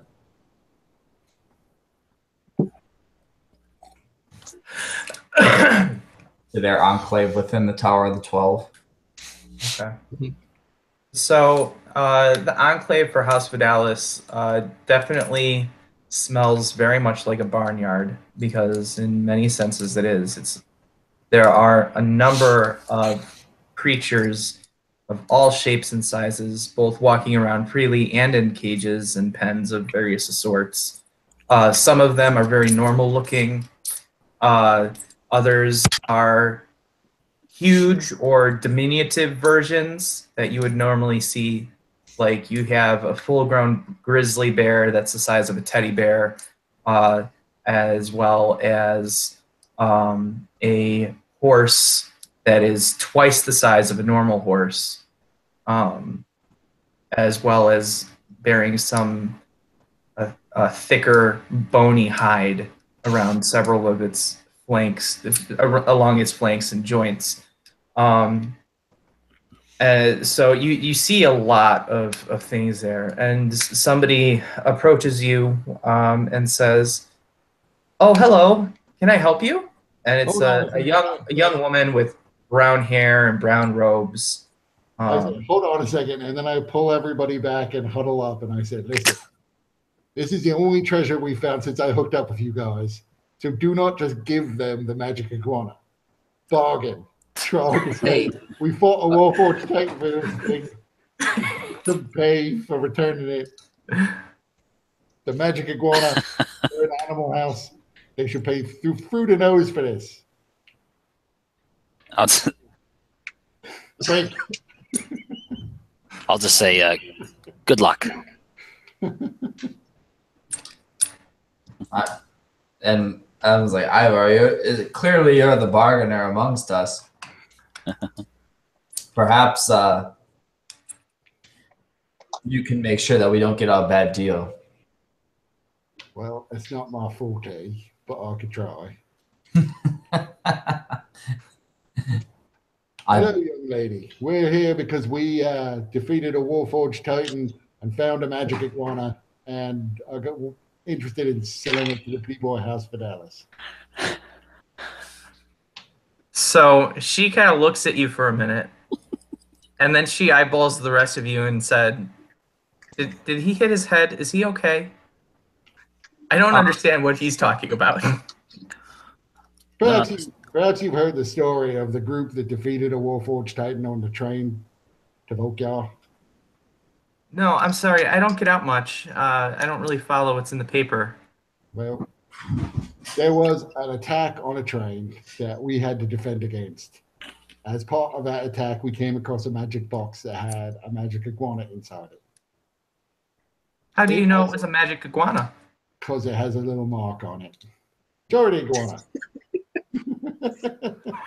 So is the iguana and Tacitus is like Tacitus hiding it then?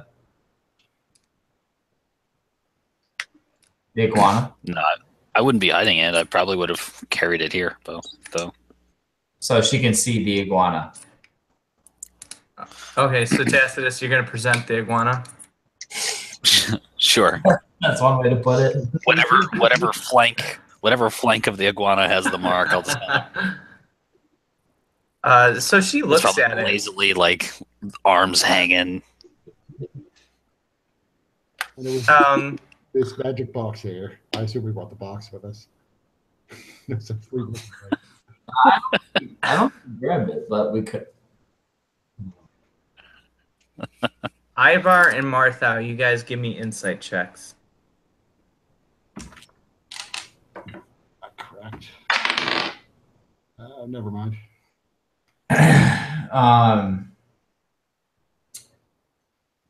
14. 2.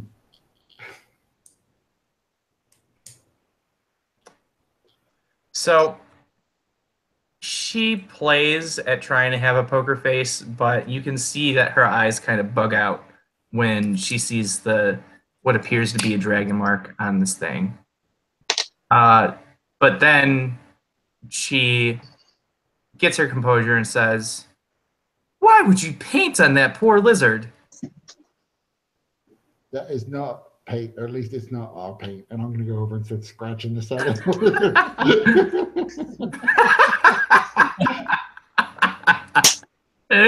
So, Tacitus, you're about 6 feet tall, right? Let's see here. How tall did I set myself?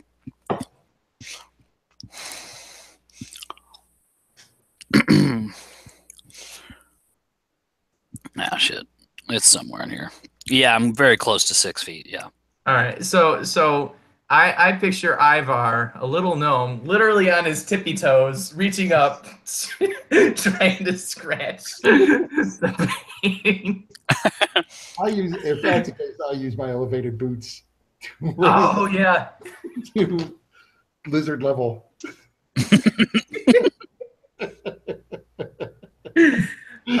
So I just recoil slightly, like, okay. So as you scratch the lizard, you see it kind of wince at you, and then flick out its tongue.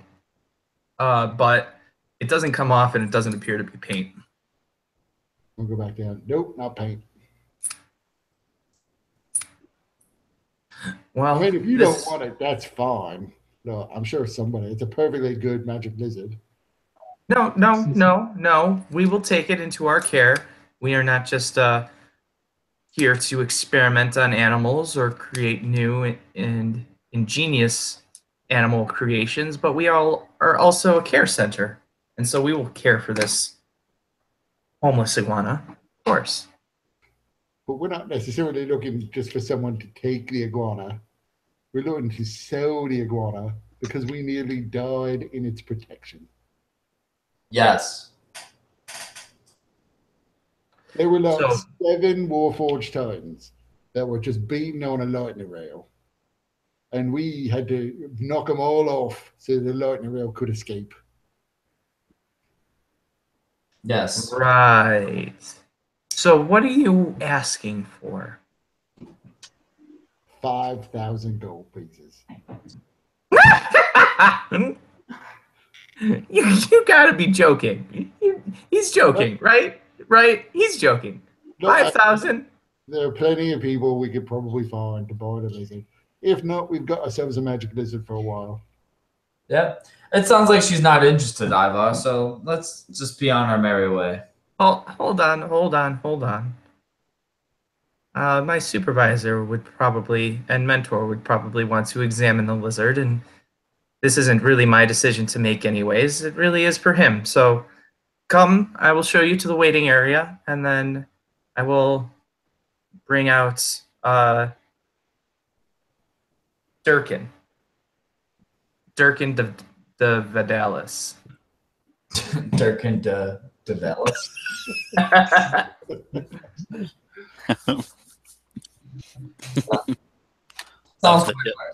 Of the div analysis.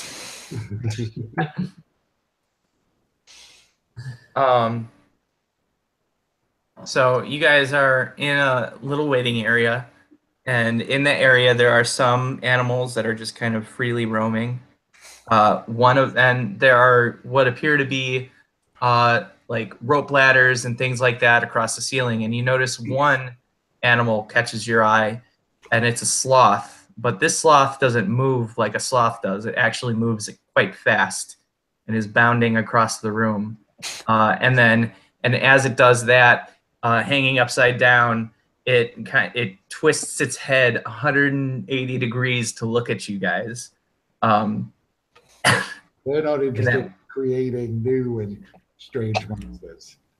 For animals.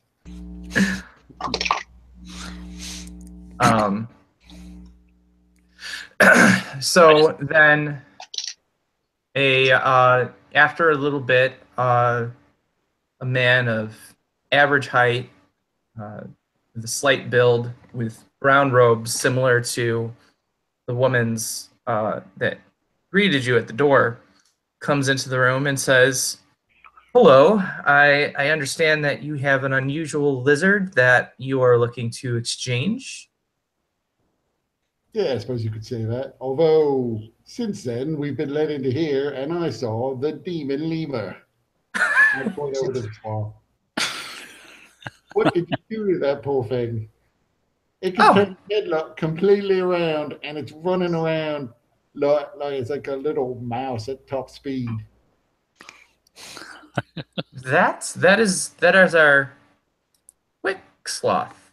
Did you call it a demon lemur? Yes, I did. And then he goes into a lecture saying that sloths can normally, even without our influence, turn their heads such as that. We only made this one a bit quicker. I was this close to trying to splash holy water on it.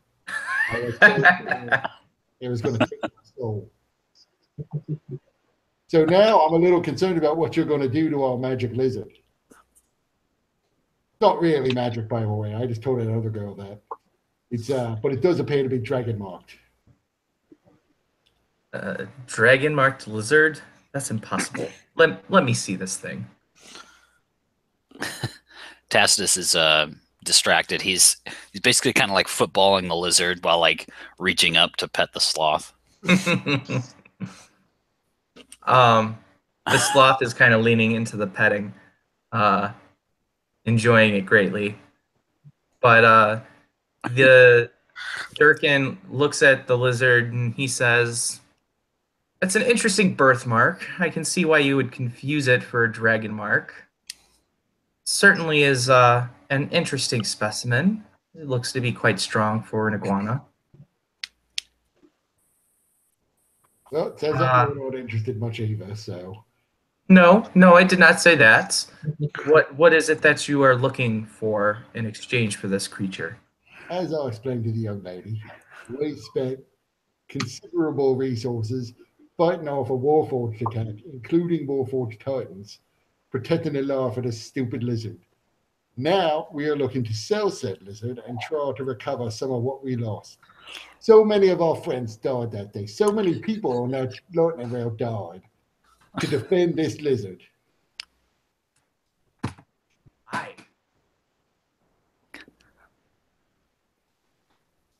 Surely we deserve some compensation for all the grief and trouble. Why would you go to such lengths to defend this lizard? We were simply aware that the Warforged were there to get the lizard and to get the box that the lizard was in. And so we bravely stood up. Several of us sacrificing our lives. I mean, not several of us who are here, but several of them who are on the train sacrificing their lives to defend the box and the lizard inside from the Warforged. I personally have a claim still pending with House Orion from our personal losses. And so what is it that you're asking for? 5,000 gold. That is quite a large sum of money. That's more than our mage-bred war horses sell for. Well, but you have plenty of mage-bred war horses. This lizard's one of a kind, near as I can tell. I mean, you see the dragon mark on it. You're just not going to find things like these. I see an interesting facsimile of a dragon mark. I would need further testing to confirm that, but that is... I will not say it's impossible, but it would be the first recorded incident of such a thing appearing on the iguana, let alone anything outside of one of the normal intelligent races of Corvair. Exactly. So it sounds like it's priceless. No, not priceless. Like I said, there would need to be further tests done to confirm that it's even what you claim it to be. I mean, well, from our perspective, we can't imagine why they would put a normal tattooed lizard into a magic box that was sealed by magic, and then a normal lock, and then provisions made to keep it aerated inside despite the box being sealed, and to keep it alive without food and water, all for someone's normal pet lizard. I'm pretty sure it's a serious dragon mark. I mean, you say that that's the conditions that you found it in, but I see no evidence of that. Tacitus, what is this gnome talking about? he speaks the truth. The box was magically sealed. I broke the enchantment on the box, and then we managed to get the lock open, and inside was this iguana. You did this yourself? You opened the box? And it was as protected as you say? Yeah. Hmm. I don't make this shit up. No.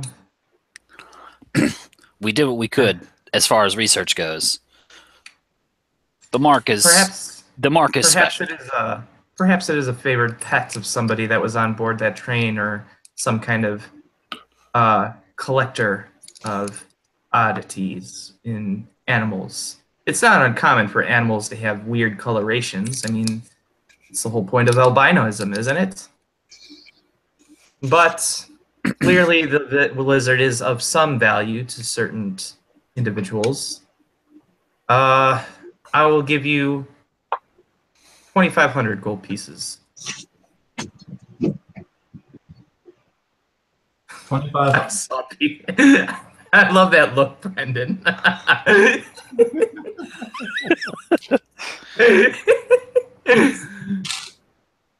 I think that's quite a pittance for what we've asked for. And in fact, you haven't done any tests on it. So that means you're taking it out at face value, knowing something about it that we don't know. I'm only taking at face value, the fact that Tacitus here has vouched that it was in a special box. And that leads me to believe that there is a market for such collectors of this creature. So it clearly does have some value to it. I do not deny that. Well, but I'm not going to submit to any claims of it being a dragon mark. Whenever we went to Dewey about the mark, it led us to try. It pointed to a book that is in the restricted areas. Which book? Specifically, I asked Dewey, are there any books about this lizard? And I held the lizard up to Dewey. Is that what I thought we also did just the mark itself? Yeah, that's what I thought. That's what I would have done.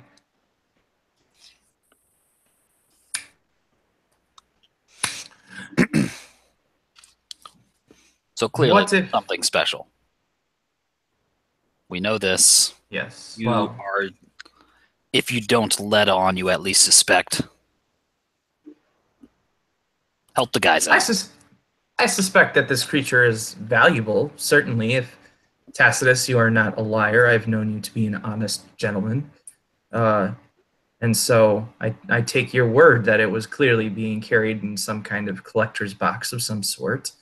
So I do not doubt that this lizard has value, but without further testing and allowing us to observe this lizard and any special qualities that it might have, I'm not really convinced that it is worth so much as 5,000, but perhaps I can go for $3,000 for cheap gold pieces. Galifars. So what kind of how long would this Yeah. test take, and how extensive is it? Would we be able to stick around for such testing? I would be curious. Tacitus, as you know, much of our research is confidential to those outside of Hospitalis. Sure, And but so this we would is our not be- lizard. I understand that, Surely but we could be present for what happens to our lizard. Time is of the essence. I mean, little Elmorna's father died protecting us from the Warforged as we defended the lizard. And we need to get some money to her, or else her father will simply remain unburied. Or worse, the people of Frayne will turn him into some sort of zombie. so you ask for more money than 10 people will make in 5 years. Well, not just to bury him. I mean, he's important to us at all, but there are a lot of people who died on that train. And we expended resources and risked our lives and had to get here and had to find you and had to find our way into the tower. And we met Tacitus here. There's a lot of traveling costs involved in this venture of ours. $3,000 is not a small sum of money. If you want any more, it will have to submit to our testing, and our testing is done confidentially, and we will need to borrow the lizard for an extended period of time. Hold on a second. And I pull everybody back and we huddle again. Who huddle? I say we just take the 3,000 and leave. There is a chance this lizard is a dud.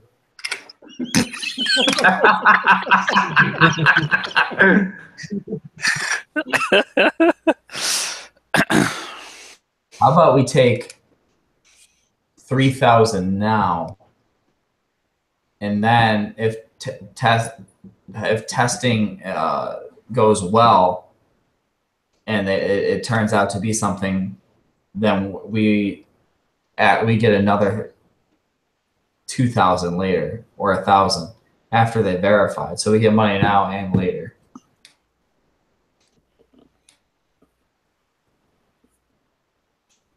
All right, let's go back. We have a counter offer for you. We'll take the 3,000 now. You can run your tests. And if you find out the dragonmark is real, then you give us another 2,000 later.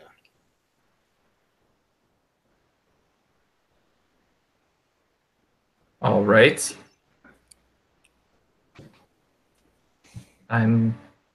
These terms are acceptable to me. Well, then I think you've just got yourself a dragonmark lizard.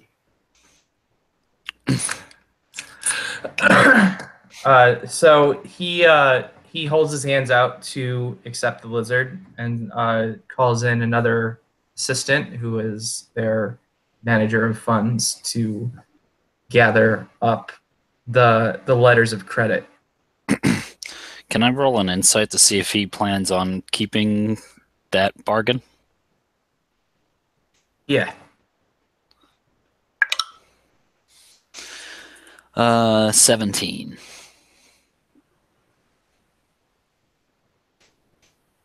Email coming your way.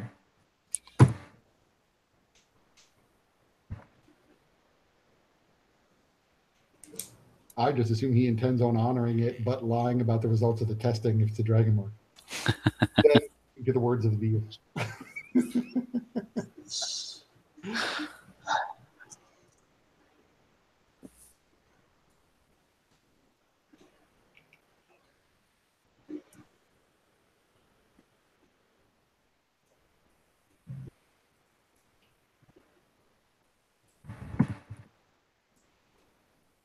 All I know is I smell catnip.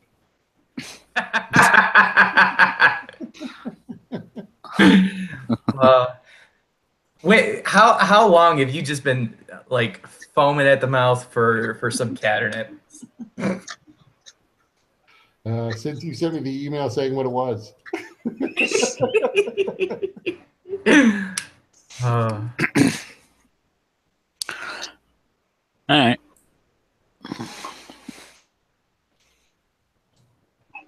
All right, so the exchange is made. You guys get letters of credit totaling 3,000 gold pieces, or gallifars, as they're called in Corvair.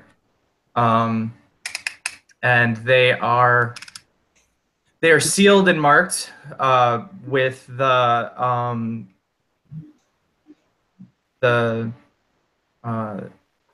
what is it called? Seal of House Vidalis. So they're definitely good for spending.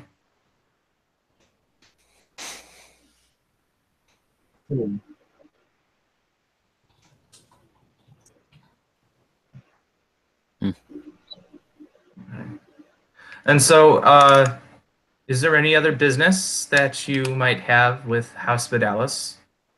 No, but when should we come back to check on your testing? 4 to 6 weeks. I just kind of like pull everybody in. All right. Hold on 1 second. Let's try this huddle thing. Hold on. I think I probably have to bend way the fuck down on one knee. And he's definitely not gonna keep to your bargain, by the way. He's just that kind of person. Fair enough. With 3,000 gold pieces. Be happy with the 3,000.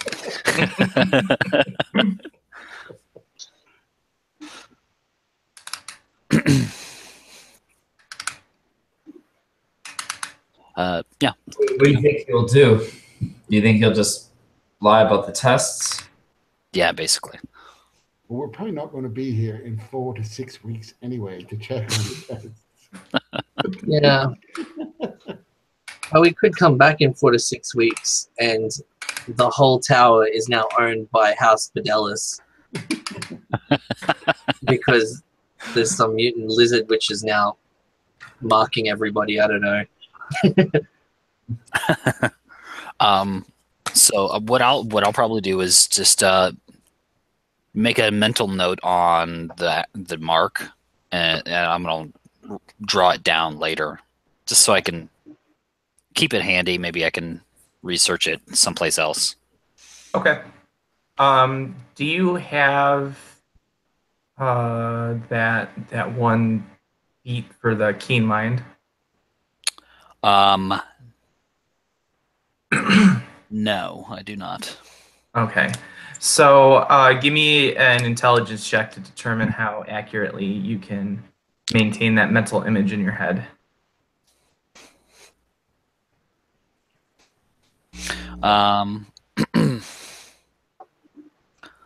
I'd be willing to spend 2 action points to ensure that I keep it. It's done.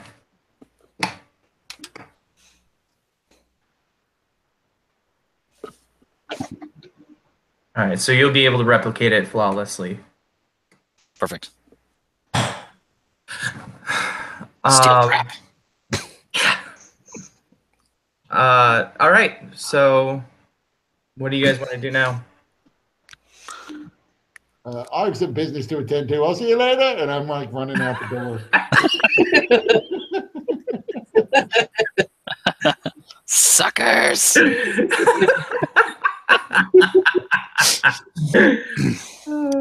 No, Now, see, if we were smart about it, we would have found another iguana and just rode on it and kept this.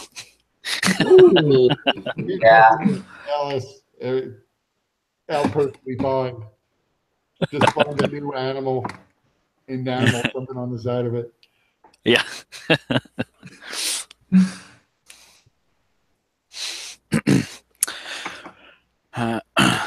I got nothing to do here, so.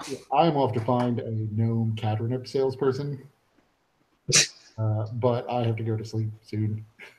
Yeah, I was just gonna say probably no more than 10 more minutes. But we can end here and then pick up the. So there are still Elmorn dealing with the Council of the 12, but I might just do that with him through email, and then trying to get to House Orion to talk about teleporting out. Other than that, is there any other business that you guys have here at the towers? I'm still pretty wounded, so I do need to get like a sleep. Yeah. Did you not get I thought you sought treatment at the You House with me. Jurassico. Yeah, I didn't know that actually healed me up. Oh yeah. That took care of you. I mean, you still have a bit of mental trauma from that. We need to go back to the tower for Petrie's sake, because he needs free healthcare more than anybody. Free healthcare. Well, he's like, there was free healthcare. I thought Petrie already got examined at House Jurassico. Nah. Oh, okay. Do you When guys everyone went to that, I went to Dewey. Okay, do you guys want to do that real quick with House Jurassico and Petrie, or do you guys want to end it here today? I think Petrie should go to the free healthcare. I don't have to pay hospital bills. What the hell? I mean, I'm surprised they didn't ask about your intestines hanging out when we went into House Vidalis. I was holding it pretty tight. I was waiting for the right time to just let all this blood pour out of me.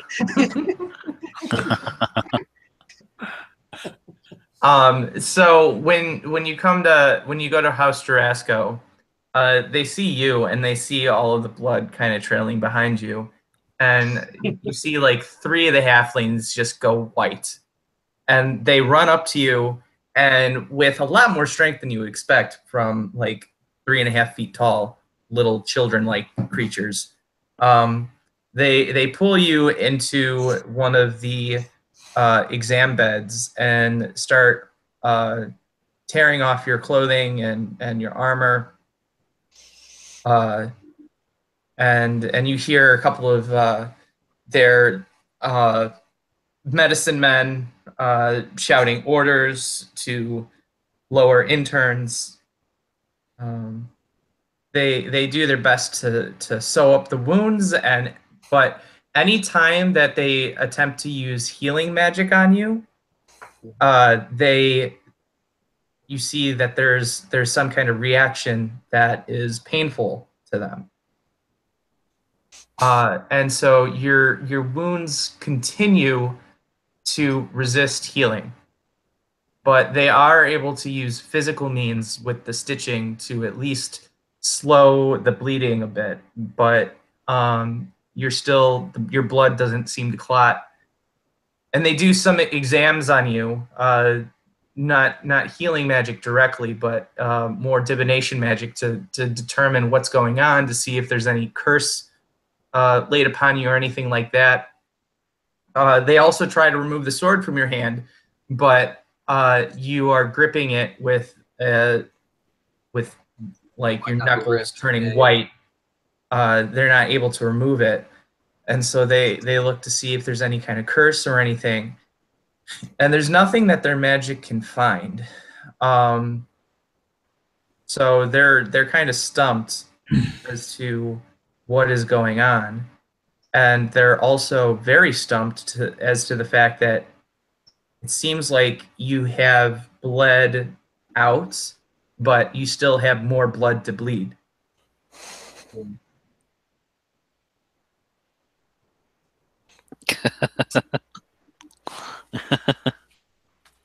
So they're just overall they're flabbergasted. But Yay. they have stitched you up, which has helped improve some. At least your clothing will be a little bit less stained.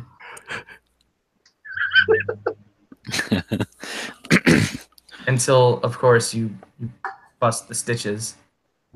Yeah. Oh. You need better healthcare. You need better coverage. That's what you need. Trump care. Jesus Christ. Go fuck yourself, you Australian.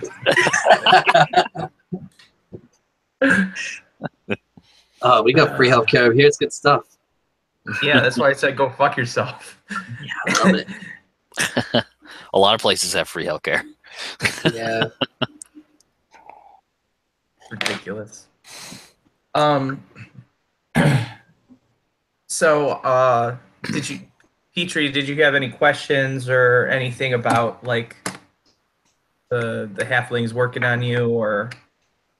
I say, you're all useless. I'm still bleeding. Believe me, sir, it's boggling our minds too. I mean, we're trying to use our magic, and it seems that your wounds are resistant to our magic. And also, you should be dead. You have bled so much. You've lost so much blood. We're not sure, sir, how you're even alive right now. It's not good enough. It's not good enough. I want a second opinion.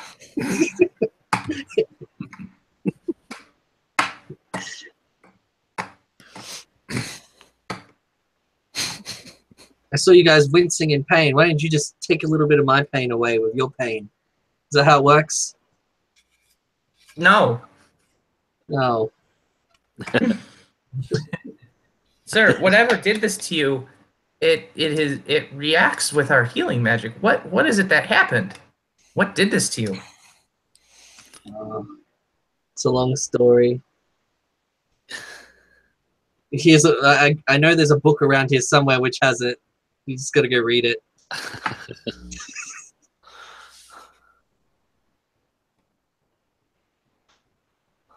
Really? That's what you're gonna tell us, to go read a book? Yeah. I just get up out of the bed and start walking away. No, sir, you need some time to rest. And they try to resist against you getting out of the bed, but you know you can easily overpower them and get moving, and they're not going to fight you. Yeah. I'll tell them the name of the book that was given to me by Finger Snap, whatever his name was. Teep Beak. Yeah. That guy. Yeah. I'll tell them the name of that book, and like that. Look that book up. It's got some stories in it that seem to pertain to whatever's going on here. Still examining it myself, so. Yeah. Okay. You give them a fairy tale, okay?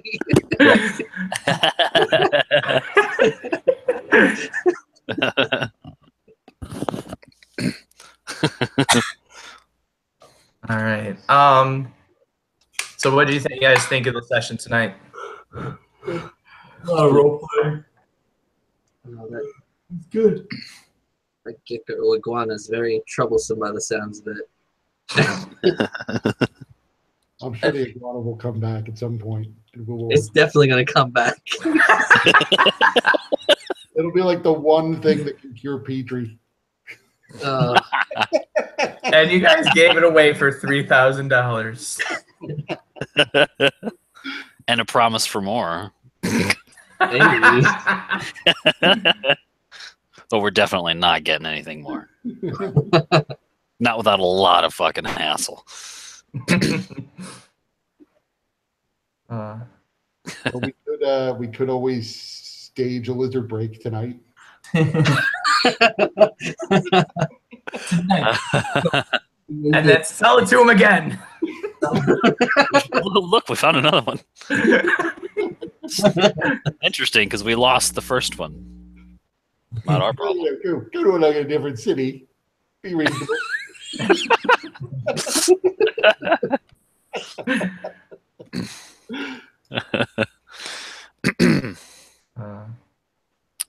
All right, guys. Is everybody good to play next week? I should be. Next Thursday. 28th, 29th for you, Brendan. Yeah, it's a couple days before New Year's. We're good. Sorry, I was a bit late today. Very late, maybe. I'm not sure how long that was. Yeah, you're about An hour out. We started at 9 our time, so my time. So He can't yeah, like probably about an hour and a half. Yeah, my bad. Just got caught up somewhere. No worries. Just glad that you were able to get on. Thanks, guys. And then, all right, so I'll send out an email with any updates that need to be sent out, and we'll plan on next week. All right. Cool. Love it. All right, take care, guys. Later. Merry Christmas, guys.